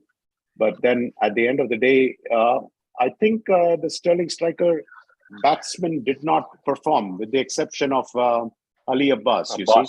The boss performed, but everybody else, you look at it, 1, 5, 3, 0, 4, that's not going to get the job done. So those people, probably before you blame Mansab for it, I mean, what did these guys perform? I mean, they all... No, I'm not blaming digits. Mansab. I'm basically blaming the thinking behind sending Mansab so late. But you know something, I was having a chat with Rashid Malik, and while this game, we are texting back and forth, what we would have done and things like that. And so while we were discussing, I asked this question to Rashid as to why Mansab comes that low down. And he said, what we have found over the years is Mansab, when he comes in the last 6, 7 overs, after 18 overs are done, he has this license to hit. That's when he performs the best. But whenever they send him up the order, things have not really worked out. That is Rashid's own observation about his player, whom he has known for a very long time, that they prefer to keep him towards the... But just looking at Mansab, I don't think he needs a license, to be honest. he would play the same thing if he goes in the first over or in the 18th Well, over. So, here is the problem, Parthiv. If you go to the Michigan Cup game, he went one down, and they lost that game. Where I felt that he would have been better off if he had come a little later and let the regular one-down batsman go there and play the game out. But they were in a very strong position in that game too. They were 45 for no loss or something like that. Again, Ali Abbas was batting very well. And then Mansap came one down or whatever it was, and then it didn't work. And then next thing you know, there was a total collapse. So, but yeah, this was a fantastic game. It was nail-biting. I mean, it went on till almost 2:30, Parthiv. I mean, this game, it should be a game. It should have got over by 1 o'clock. But, it's playoffs, and, it dragged on and on and on. But every run was contested. I think both teams put on a show. But I think Sterling strikers will probably feel bummed out because you know what? They topped Pool A. They had the number 3 seeding overall. You don't expect to see a strong team like Legends as your first round opponent. Now you can understand why I did not want to see Legends in the first round, because all the hard work which we did in the regular season went just out of the window because we just got Legends to play in the first round. You remember, Parthiv, even in that fantasy group, which we were doing, the auction drop group, there was Brahma Naidu sitting and hoping that Legends will end up at number 16 and take out Glads, But I'm sitting there and saying, hey, you know what? I don't need Legends at number 16. But it's not just me. There are a few other people also eyeing that, realizing that Legends are not a cakewalk team. And, and I think KRCC is going to play them next, and they're going to find that the Legends bowling is genuinely good. Right. To add to that, right, Viju, last year Legends were number 2 in the entire DCL, right, going into the playoffs. And this time they are number 14 going into the playoffs. Okay, but they won the pre-quarters and went to the quarters. And if you'd have said last year, exchange your number 2 spot for a number 14 spot, we'll give you the quarterfinal spot, the captain would take it with open arms. Okay. And coming into this game, right, now I want to mention it out that both Sterling strikers and Legends only conceded 2 extras each, which means in a game of 50 overs, you only got 4 additional deliveries, 4 wides in total. Wow. When is the last time, any of you saw only 4 extras in a 50-over game? Probably not in an international game also. That is the level of cricket these two teams have put in last week. And Ali Abbas played a fantastic innings for Sterling striker. It was probably his slowest innings, playing 60 balls and scoring 42, but he did his part, and they somehow got to 99. But it was Harish Elamanchali show, 5 overs, 8 runs and 5 wickets. He is the tormentor for Sterling strikers in this game, both with the bat and the ball. With the bat, he scored 40 out of 59. But where I think the game shifted in Legends' favor was after they lost Saurav Mahadik in Jawad's over. In comes Sai Pratap, and Sai faced the rest of the deliveries which Jawad bowled in his spell. And Pratap hit 4 2s and a 6 of Jawad's bowling. And Jawad's bowling statistics after 2 overs were 2 overs, 15 for 1. And after that, Jawad didn't come back to bowl even a single over. He just practically took out Jawad from the game. And that is where I think the game shifted in Legends' favor, because at the end of 9th over, they were 36.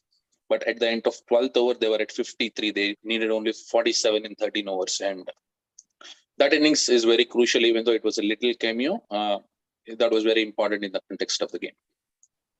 Yeah, the one thing that baffles me is... Go ahead, Viju. No, I was going to, KK, explain to me that 6. That was a fantastic shot. Maybe the audience needs to know how fabulous a shot it was, because all the pressure is on Legends at that point of time. And if you ask me, Sterling strikers were in the driver's seat. Because you're not expecting that 6 to be hit, but it was such a clean strike of the ball. You see, the ball was fractionally off, and he clubbed it, and he clubbed it with all his might, and it just went clear sailing kind of a thing. So explain that shot. I mean, just like we celebrated Naresh Arakat for that fantastic catch, I think Sai Gautam deserves all the credit for absolutely hitting a creamer of a shot on that ball.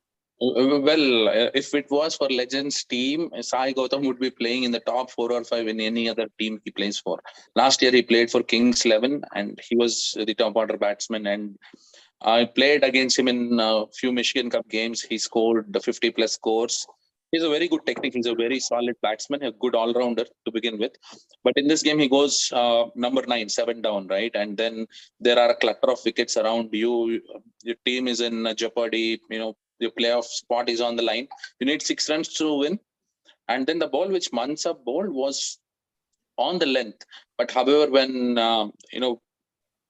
Gautam picked it up, if you watch the video, he bends his knee, goes under the ball and just hits it with all his might. Normally what happens is, when you are in that tense situations, your footwork doesn't work. You just swing across the line, but he played a proper cricket shot, went in with the flow of the ball and, hit it where it mattered the most. Wow, Vamsi, can I just hold you? Maybe Satya can play that shot if he can pull up that video, and then you can keep describing it while he researches it. But it was a fantastic shot. I mean, I saw it live and I was like, what a fantastic shot. It was heartbreaking. It was heartbreaking to see, Sterling strikers lose like that after being in the driver's seat most of the game. Because I think Sterling strikers were not in the driver's seat for the most of the game. It was Legends' game to lose. Actually, they brought it upon themselves, losing 3 wickets in the 24th over. Well, yeah, my point is, Vamsi, in that last over, clearly, if anybody was asked the question, who's going to win this game, probably everybody will say that Legends are going to lose that game and Sterling strikers will win it, because the equation has shifted, you see, with the 3-wicket haul which he had taken. Mm-hmm. Yes. And I think at that stage, I was basically, I would have gone with Mansa Butt, being so experienced and bowling. He's been in that situation more times. So bets, yes, would definitely be on him to get through this. But amazing, 6 from Sai. Yeah, and I think it's after this ball there's that big discussion. After this ball, there is a big discussion and things like that, and then I think you can take a single here. Yeah, push it forward. Take a single on 40 seconds.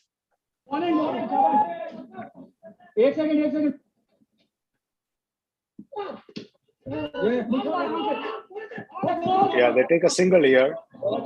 At this time, let it play. Yeah, what I was thinking at this particular time is this guy should not take a single. If he remains on the strike for 3 balls, I thought the game is on the cards, because he is very much capable of clearing the ground. Yeah, and with Mansa's space. Yeah.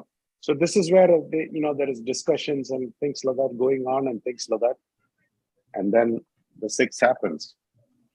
So yeah, I'm pretty sure at this stage they must have thought, like, even if I don't connect, just run. Well, if it was me, I would say do not run from the dugout. Just keep the strike. 3 balls, 1 hit. You see that he bends his knee.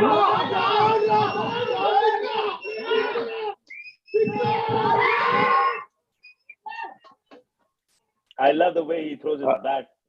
That's the new swag nowadays.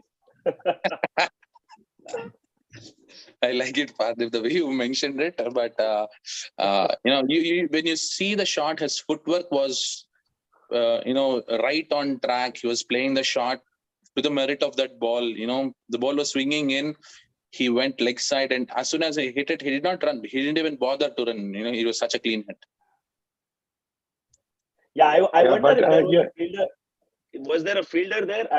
The way they were looking at it, I think it was either going to be caught or it is going over him. It looked like that. It was way high the way he hit it, but it traveled.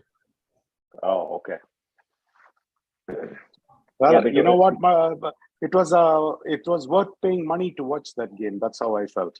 It was nail biting till the end. Well, your good friend Satish is streaming the games, Viju. So we are all lucky, and I think this is the only game that was streamed. from Cricket Clubs app. I think Hawks did that as well. So. Oh yes, Hawks did that too. So you have to pay something extra or something like that to get that ability? No, all teams have it. Not necessarily. okay. No, I saw only 2 for our team. But we didn't So see when we all migrated to Cricket Clubs app, right? For all the players, the Cricket Clubs team gave an ability to stream 2 games each. Okay. Right. Once you're done with Okay. that quota, you can then purchase more streaming for about, I think, $6, $7 or $8 a game. But you have to keep requesting committee to change the scorer every game. Yeah, it's a headache. True. Yeah. All right, last but one game of the weekend: United Raptors versus Detroit Titans. Now, I had predicted personally, and I was going by the history of how Raptors have been. Raptors have always been at the pre-quarterfinals and somehow managed to lose. I was going with the history that the history will repeat, and it looked like that when Arvinder got out. Even though I had Arvinder in my fantasy team, he got out very cheaply, and at that moment in time, I felt like, oh, Raptors is probably going to go the same route. They're going to still be just a little short. But here comes Kiran with the bat. I mean, this year has been his story with the bat more than the ball. I think it's been his contribution with the bat. But Parthav, you are forgetting one thing. He says he can bat a little bit. Yes. That's what he told on our show. He was, and then he goes and does this. Yep, he And was being very, very modest. And Nuwala on the other end, he's not carrying his weight in the playoffs. Well, I think that's something which the odds definitely catch up sometimes to you. So Armindra has been having a fabulous season all throughout this DCL, and it was bound to happen. It always happens, and unfortunately, it happened in the playoff. Raptors were able to recover, but odds always catch up with you sometimes or the other. Such was the fabulous innings of Kiran that he didn't even bowl. He basically, I know he generally bowls as well, but I think Raptors did not want to get tired. He, along with the ever reliable Bota and then Sri Teja, made sure that they got a very decent total. And Detroit Titans have a good attack with Sahesh and the likes of Saurabh, and they have a pretty good attack. And Satish Gaba himself, he's always like Samish amongst the wickets. But it was quite surprising that he didn't bowl his 5 overs. Yes, he was a little expensive, but I would have still bowled him to complete his 5 overs, because he does that. He handles the pressure much more than others. But I think on the Titan side, I think apart from Sahesh, who I think again that this was another case where he had to run to the 40. He opened the game, got those quick fire 21 runs, and gave them a fairly good start. But after that, wickets after wicket, and it was Sandeep and Sai Manoj and Vignesh and Arvinder himself. Just basically kept picking wickets and never really. I mean, even though Detroit Titans were not facing a big target, I felt weren't in the game much of the time. It was only towards the end that Anil and Saurabh, had that decent partnership that it got interesting. But Raptors were strong favorites at that time as well. And I mentioned something on the last week's show saying that when it comes to Raptors, when it comes to the playoff games, they somehow bring in inclusions which we don't even expect. So Ajit played 10 out of 11 games for Raptors. He was not in the playing 11. And who is that? The spinner.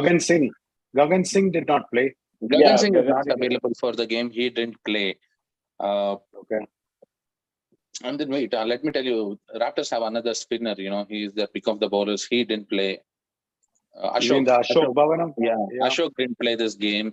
Raptors have a knack of doing these things, but in this game, I think Kiran saved them. 54 out of 64, no boundaries. In fact, when is the last time you saw a Raptors innings without a single boundary? They didn't even hit a single boundary in this innings. Kiran is very strong on the offside. If you give anything on the off, he will hit it out. True, but before going into this game, if someone put a bet how many boundaries might Raptors score, no one would even guess 0. But Detroit Titans bowled really well, contained them to 108, only 5 extras in that. But when it came to Detroit Titans batting, I think their batting unit faltered.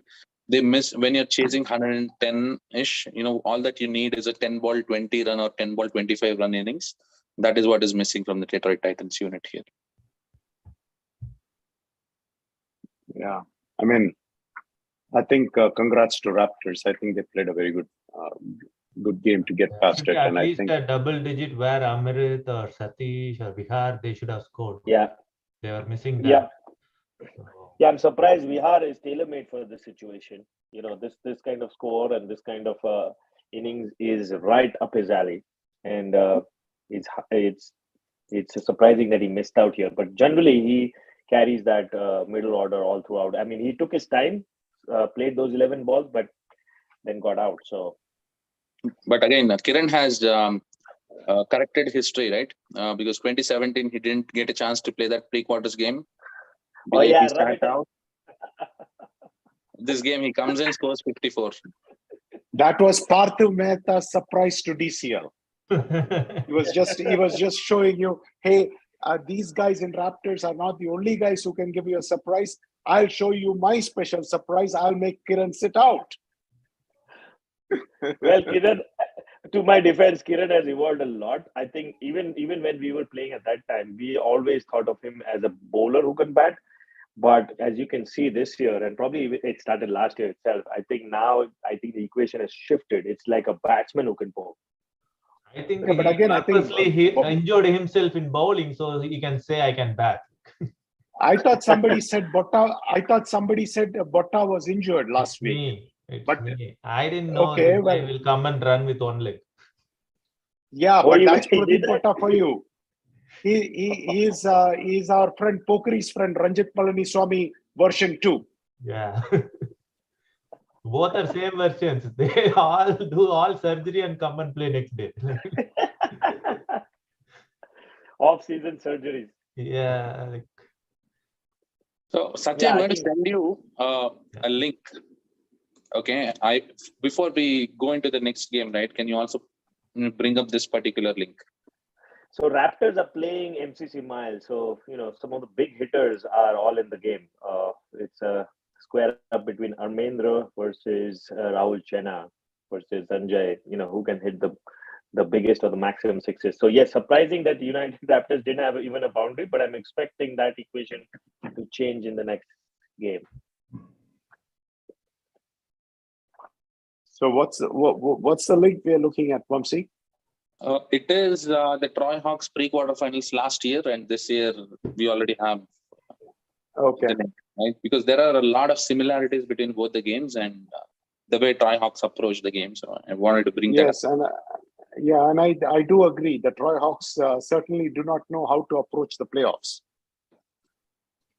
1 year later, they still make the same mistakes. Yes. Go ahead, Parth. Yep. I think we're moving on to the next game, right? The Troy Hawks versus Stars. Now that this is another team like I explained about Legends. Stars is another team which has been under the radar. They haven't been kicking and screaming like they've been in the last few seasons where they've always been at the top. They have been under the radar. They have been just being relevant. Like I think they were position 3 in Pool B, and just about at the right time before the playoffs, they got a really good performance against us to close out the regular season. And from then on, Ravi Teja and Deepak and all those guys have been really stepping up to really show what the star team is all about. And we've all talked about Ravi Teja and how crucial he is to Troy Hawks. He single-handedly with both bat and ball makes so much of a difference, and the intensity with which he plays is just unbelievable. Like I think probably in in the recent past, my memory fades, but he's probably the most technically correct batsman that I've seen play in DCL at least, where his footwork, especially against spinners, is so immaculate. Like he leaves the crease so late that it's just unbelievable how he actually watches the ball or watches the bowler. So he's a fabulous player, and his performance is going to matter the most as stars take on gladiators. I'm pretty sure Viju, you and Satya have been talking about this ever since you got to know that stars is your next opponent, about how to counter the threat of Ravi Teja. Yeah, but you can only plan so much, Parthav. A great batsman, when he comes on the crease, he can sometimes take the game away from you, and there's very little you can do about it if he's on top of his game. So we have to hope that Ravi Teja is slightly off his game, and we'll have to try to make things not so easy for him. Whether we'll be able to do it, we'll find out in a few days' time. But Yeah, I mean, this is not the first time we have faced him. We have faced him numerous times in the past. So, we just have to hope that things fall in our favor. But yeah, it's a tough outing, I think, whichever way you look but at I it. think this is the first time, at least I feel, that the Glad's batting is going to be really tested. Tested to the level where it's going to be, how well you play, not only score runs but also not give up a lot of wickets, because you're going to get relentless pace and accurate bowling from likes of Kiriyappa. Uh, we have Ravi Teja, we have Imtiaz, Anvesh. Relentless kind of bowling. So it's going to be really interesting. But to come back to this game, I diverged. I went into Glad's stars already. Troy Hawks. We all talked about it. Troy Hawks, somehow have missed the trick again, in spite of a really great season this year. Somehow, the first wickets, they as Deepak and Imtiaz and Ravi Teja always do, they just keep bowling at your stumps and your legs all the time. So if you look at the scorecard, you see all the first 6 or 7 wickets are odd bowled, except for that one run out in between. So that shows the accuracy with which these guys bowl. And Troy Hawks found it very hard to sustain that pace. And 57 was never really going to be any challenge to Stars. So all in all, I think looking forward to Stars. I think even though I wouldn't say they are favorites, I would say it's going to be a tough game for Glads. Yeah, I do agree. I mean, it's going to be. I mean, you can see that anybody who's going across the line against Deepak, the stumps are rattling. So, one thing, what we'll be telling. Yep. Well, coming into this game, I hope you pulled up the scorecard from the last year as well. This last year, they were able to contain KRCC for 75, but look at that start. They were 4 for 10. Playing good bowling, right? This year, the same thing happened. They did much better, 6 for 10.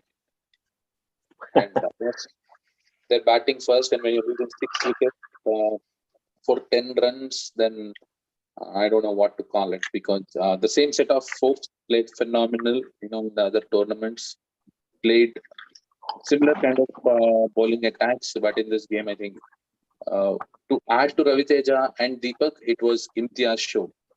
4 overs, 6 runs, and 3 wickets. Precisely one of the main reasons I picked him in the draft. Imti is such a kind of a bowler. He delivers when it mattered most, and I think he hurt Troy Hawks when it mattered most. And when it comes to batting, Ravi Teja just made it very easy, scoring those 30-odd runs. Yeah, I mean, congrats to Stars and hard luck Troy Hawks, but Troy Hawks probably need to go back to the drawing board and say that, hey, 2 years in a row, we played similar brand of cricket in DCL playoffs. Yes, they were a much improved team this year, but you wouldn't say that if you just looked at their playoff performance. They just did not carry that through. They changed the batting order. Soumit should come down, Shashi should go up. Like these two lefties cannot come next. Like, Lot of changes. Kaushik, as usual, coming down the order. Sai Yeah, Pranav that's is just better been a batsman surprise. than these guys. Like, I don't know what is going on. Yeah, I heard that the run out of Aman Mahipath was terrible to look at.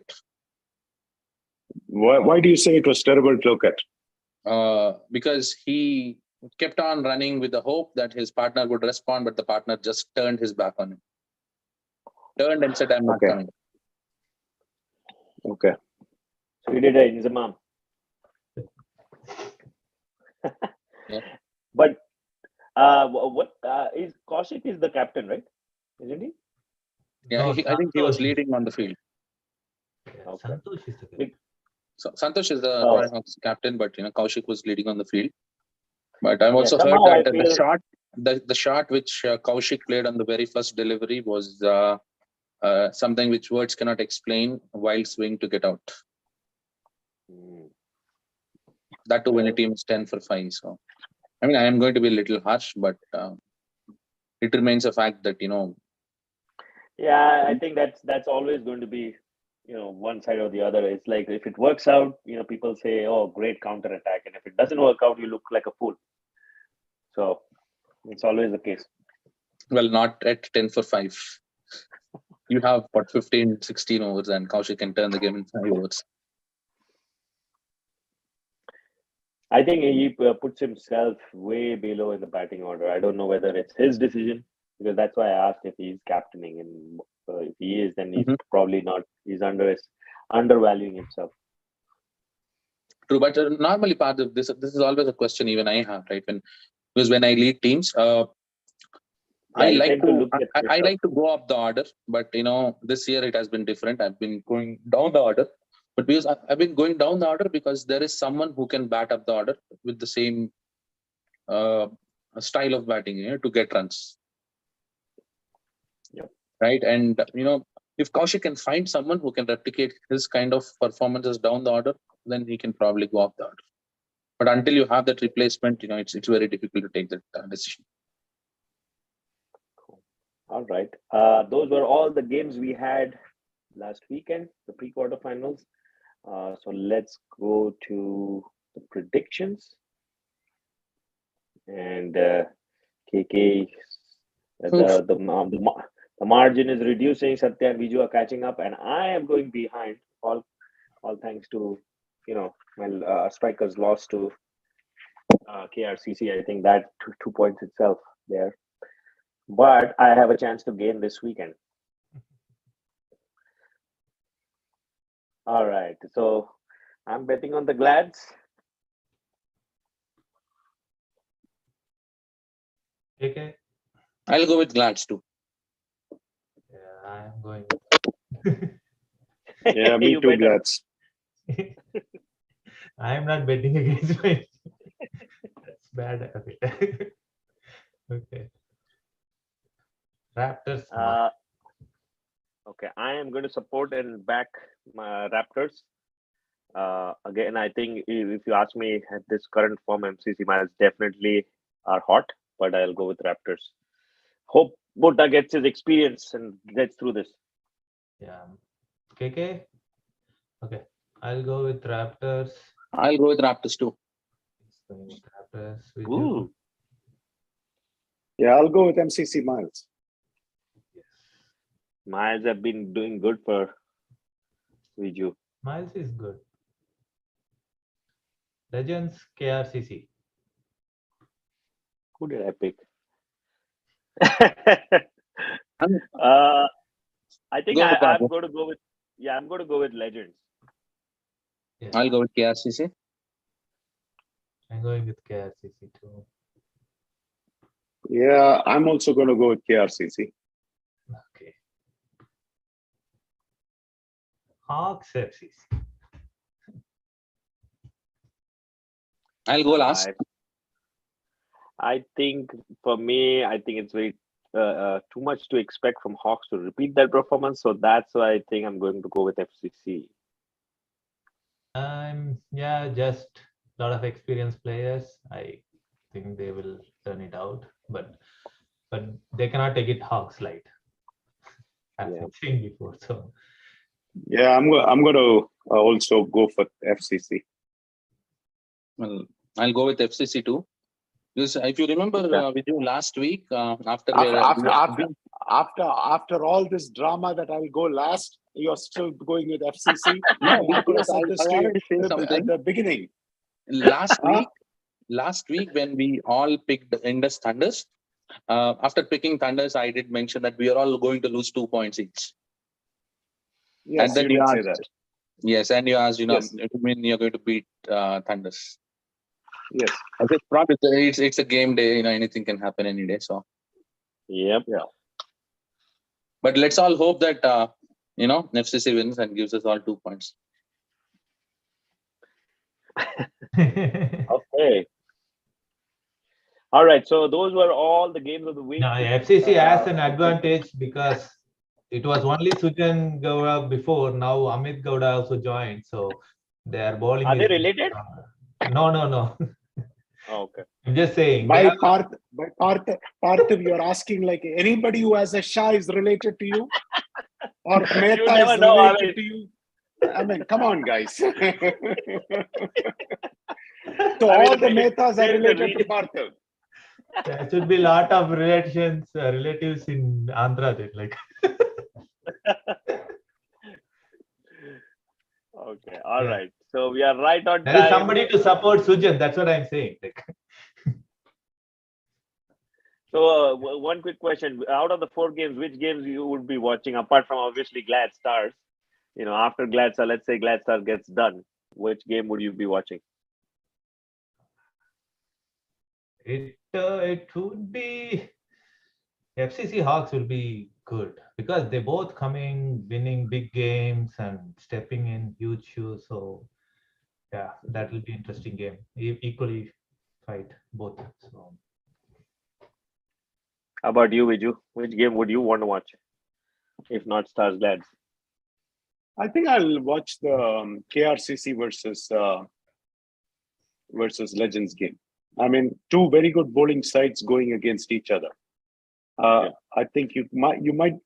I mean, even though I pick KRCC, you could see an upset there because the Legends bowling is nothing to sneeze at, and they are a very good bowling side. The only question I have with Legends is with regards to their batting, not their bowling. So we'll have to see. Well, I might be going to one of the games if I get chosen as an umpire. So we'll see. Okay. I already choose, All right. so it will come in one of these. Yeah, it'll be randomized. So I'll be going to at least one of the games. So at least I'll be having first-hand look at one of the games at least. Well, if I was not playing this game, then the game that I might be watching is the MCC Miles and Raptors encounter because both these teams are batting heavy units. Yeah. So do you expect this? I know they are reputed to hit big sixes, but come playoffs, do you see Armendra and Rahul and all those guys still going for the big sixes, or are they going to be more circumspect? Well, I've seen multiple instances Rahul perform in playoffs. In the same manner, he bats regularly. The question is Sandeep versus Rahul, right? Oh yeah, so, Sandeep, he has an amazing guile. Yeah, that's going to be a very good matchup. Yeah, but I think Rahul is going to take it easy and hit the rest of the bowlers. He has the temperament too. That's more important. Yeah, he has more temperament. So that's also I think our friend Sanjay Alangawan, its beginnings is long overdue. So if he wants to take Miles to the promised land, well, it's about time he clicked. Yeah, I've been saying that from last one season. I've been talking about Sanjay. When is he going to play? And he's disappointed me a lot this season. Every time I say Sanjay is there, Sanjay is still playing. He's going to be there every time he gets out cheaply. So I'm hoping he comes up with a big one. Sanjay is there. Sanjay is there. All right, he was there at the game. If someone he just needs to make his presence felt. Yeah. Yes. If someone else takes over the captaincy, then you'll see Sanjay hitting those 30 ball 70s or 80s. But he's leading the team, and I think he's playing a more responsible, cautious innings. So It's been a while. We all saw the Sanjay of the past. So let me ask this question, Parthiv. What does each team have to do to win? Okay, I think for each team to win, I think, for example, so for Glads and Glads versus Stars, I think if you see off Ravi Teja's threat in terms of bowling and batting, I think he's going to be the X factor. If you take him out of the game, I think that's the game for Glads. And similarly for Stars, I think if they get the runs on the board, and if they bat first and get the runs on the board, I think that's going to be very difficult for Glads to chase a total of around 120, 130, because I think they have the bowling to stop Glads. So I think that's going to be the key. If Stars can put runs on the board, their batting, I think, is a little fickle, especially batting first. So that's where Glads have the upper edge. If they can make them bat and get them out cheaply, that's where they're most vulnerable. For FCC Hawks, I think I'm expecting FCC to, really pile on the pressure on the Hawks, not do something similar to what GLCC did. Don't give them, a chance to recover. I think like GLCC Hawks, I think were reeling, and then GLCC let them in. So I'm expecting FCC not to lift the foot off the pedal. If Hawks is batting first, get them out cheaply.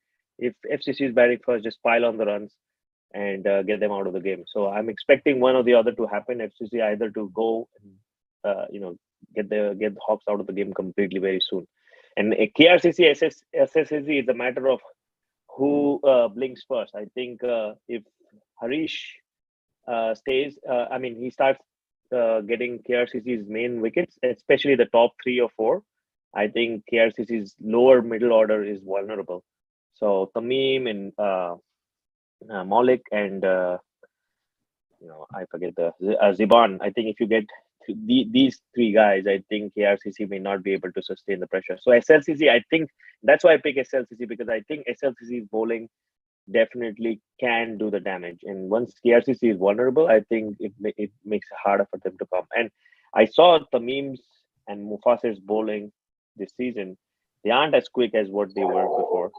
I don't know whether it's a conscious effort or they're just not pushing it, but they did not seem threatening. So I don't see KRCC's bowling that much threatening as what looks on paper. And then Raptors, MCC Miles. I think Raptors MCC Miles, to wrap up, it's going to be a batting display of getting the runs on the board, because I think both are strong batting units. So for each of them to get the other team out, I think it's going to be who bats better and gets the runs on the board.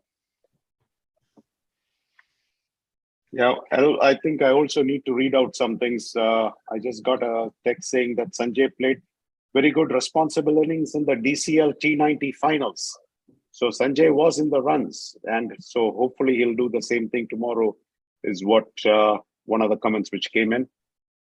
Basically, Sanjay's innings won them the championship, and so that was in the T90.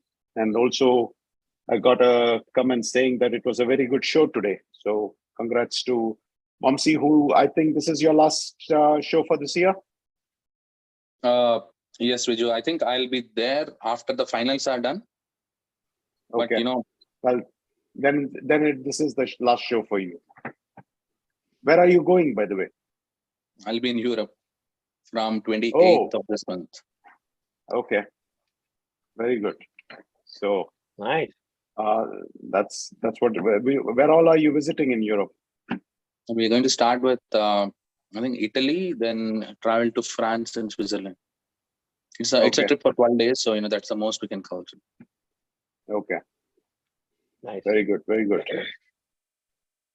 Yeah, and so basically, Partha, Vamsi's FCC is in trouble now because Vamsi is missing.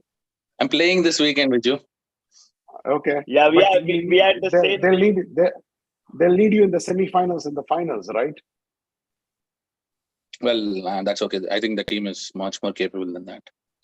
Even through the season, it was an entirety of 12 games that FCC played. I only featured in 6 of them. Okay.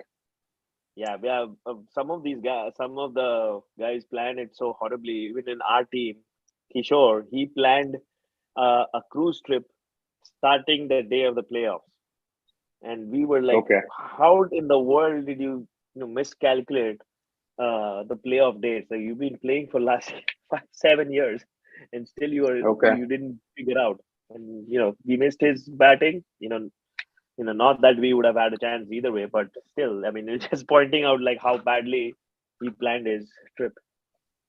I mean, that's the only dates I can travel, Partha, because Right. there are No, restrictions with not. the Canadian visa. So, in fact, I was supposed to go out on the 6th of October, but then we had to prepone it, bearing to some visa restrictions. Now, I'll tell you a little secret. Last year, when when we were going into the playoffs, before the playoffs, my wife's birthday falls in September 15th, and I had already planned a vacation with her in New York, and I had already bought my tickets and everything, and everything was there, and I had my team said, "So you think that we're not going to beat Glads? You've already booked your vacation and everything." And they just roasted me all the time. When we beat the guys, I had to cancel my entire trip. Hear all the swearing and whistle banging and everything at home. But that that was something very funny. I'm happy now. At least we screwed you. Well, Partha, My wife still keeps talking to me that cricket is more important than me. She keeps reminding me. yeah, let me tell you a more recent story, right? I am August 14th was my anniversary. I was at a photo shoot, and I stopped the photo shoot midway at 3:30 to run to a 4 o'clock game, quarterfinals against United Icebreakers. Satya was in that game. But I think the cake or the icing on the cake goes to a story which I know, which is true, which is one of the Brownstown players. I think it's Rehan Malik, if I'm not mistaken. Yes. I think that Rehan you Malik. cannot beat that. You cannot beat Yes. that. He basically was playing the DCL finals when Yes. when his wife was in the labor room, or Yes. I mean in the delivery room. She gave birth, and he came directly from the hospital, played the finals, and went back. And he That won is the unbelievable. championship. Yes. Yeah. And that, believe it or not, Partha Mehta, that kid, Rehan Malik's son, is Salman. He won the DCL Fantasy, which I conducted one of the years. Oh, okay. Yep. Yeah, I So- keep telling that to my wife. That is the level of commitment people have in in this league, because no matter what I tell her, she's like, you guys are you got to be kidding. The amount of seriousness you guys show. But I keep telling her this story, and she's like, wow, that is unbelievable. If I ever do that, I'm not never going to be allowed at home. Well, I think I played 50 games this season, and I have to go on the trip no matter what the result is. Yes, smart decision. All right, guys. I think we're on time. So Yeah, we're on time let's today. let's enjoy the quarterfinals. I know, I'll be there on the ground for one of the games, so I'll be looking at it live. But it'll be a real cracker of a game all through weekend. And Well, good night, everyone. I'm pretty sure you guys checked out the man of the match video, man of the match picture. So that's something which I think is really good, that we are handing over the man of the match trophies right on the ground. I think that's the players and the teams love it. So that's a I think great myself initiative. and Abhi are not on the captain's group, so we do not know. Next time we should probably display it on the show. Oh, okay, yeah. Yeah, I mean, We should. no, I haven't, but I know that who decides the man of the match? The winning captain. Yep. Okay. Decides the man of the match, and we give it. And everybody posted their pictures on the captain's group, so that was good to see all of the performers. Yeah, it would be next time maybe we can line them up in a slide or something. Satya, Yeah, for the man okay. of the match. Weren't these trophies to be given on the DCL night? Yeah, and that's DCL something night is for the whole already day. everybody. Parthiv, everybody. Every year this happens in DCL. The champions go last. By the time Yep. the champions go to collect the award, everybody is gone. Right, They need and to that's switch things around. Yes, and that is one of the reasons we've cut short on these awards. So we give it on the field. So at least half an hour of that time is saved. we at least cut down half an hour, and we might be this year cutting down some awards as well. So let's see. We give too many awards. I keep telling. Individual awards should for every team should have been before, right? Like that takes the Yeah, I mean awards. So. that is another one which I have talked about. We give star performers of the team. That is another one which I think can be given on the field itself. So I mean, the season is done, so probably this time it will be in the DCL night, right? hopefully, I mean, we can still do it at least for whoever we have. But I think it's going to be in the we don't have enough trophies right now, so we'll do it in DCL night. Okay, cool. Hopefully, DCL night is in November this year. So don't bet on it. Yes, you always. All right, see you guys. Good night. See you. All right, see you guys. Good night.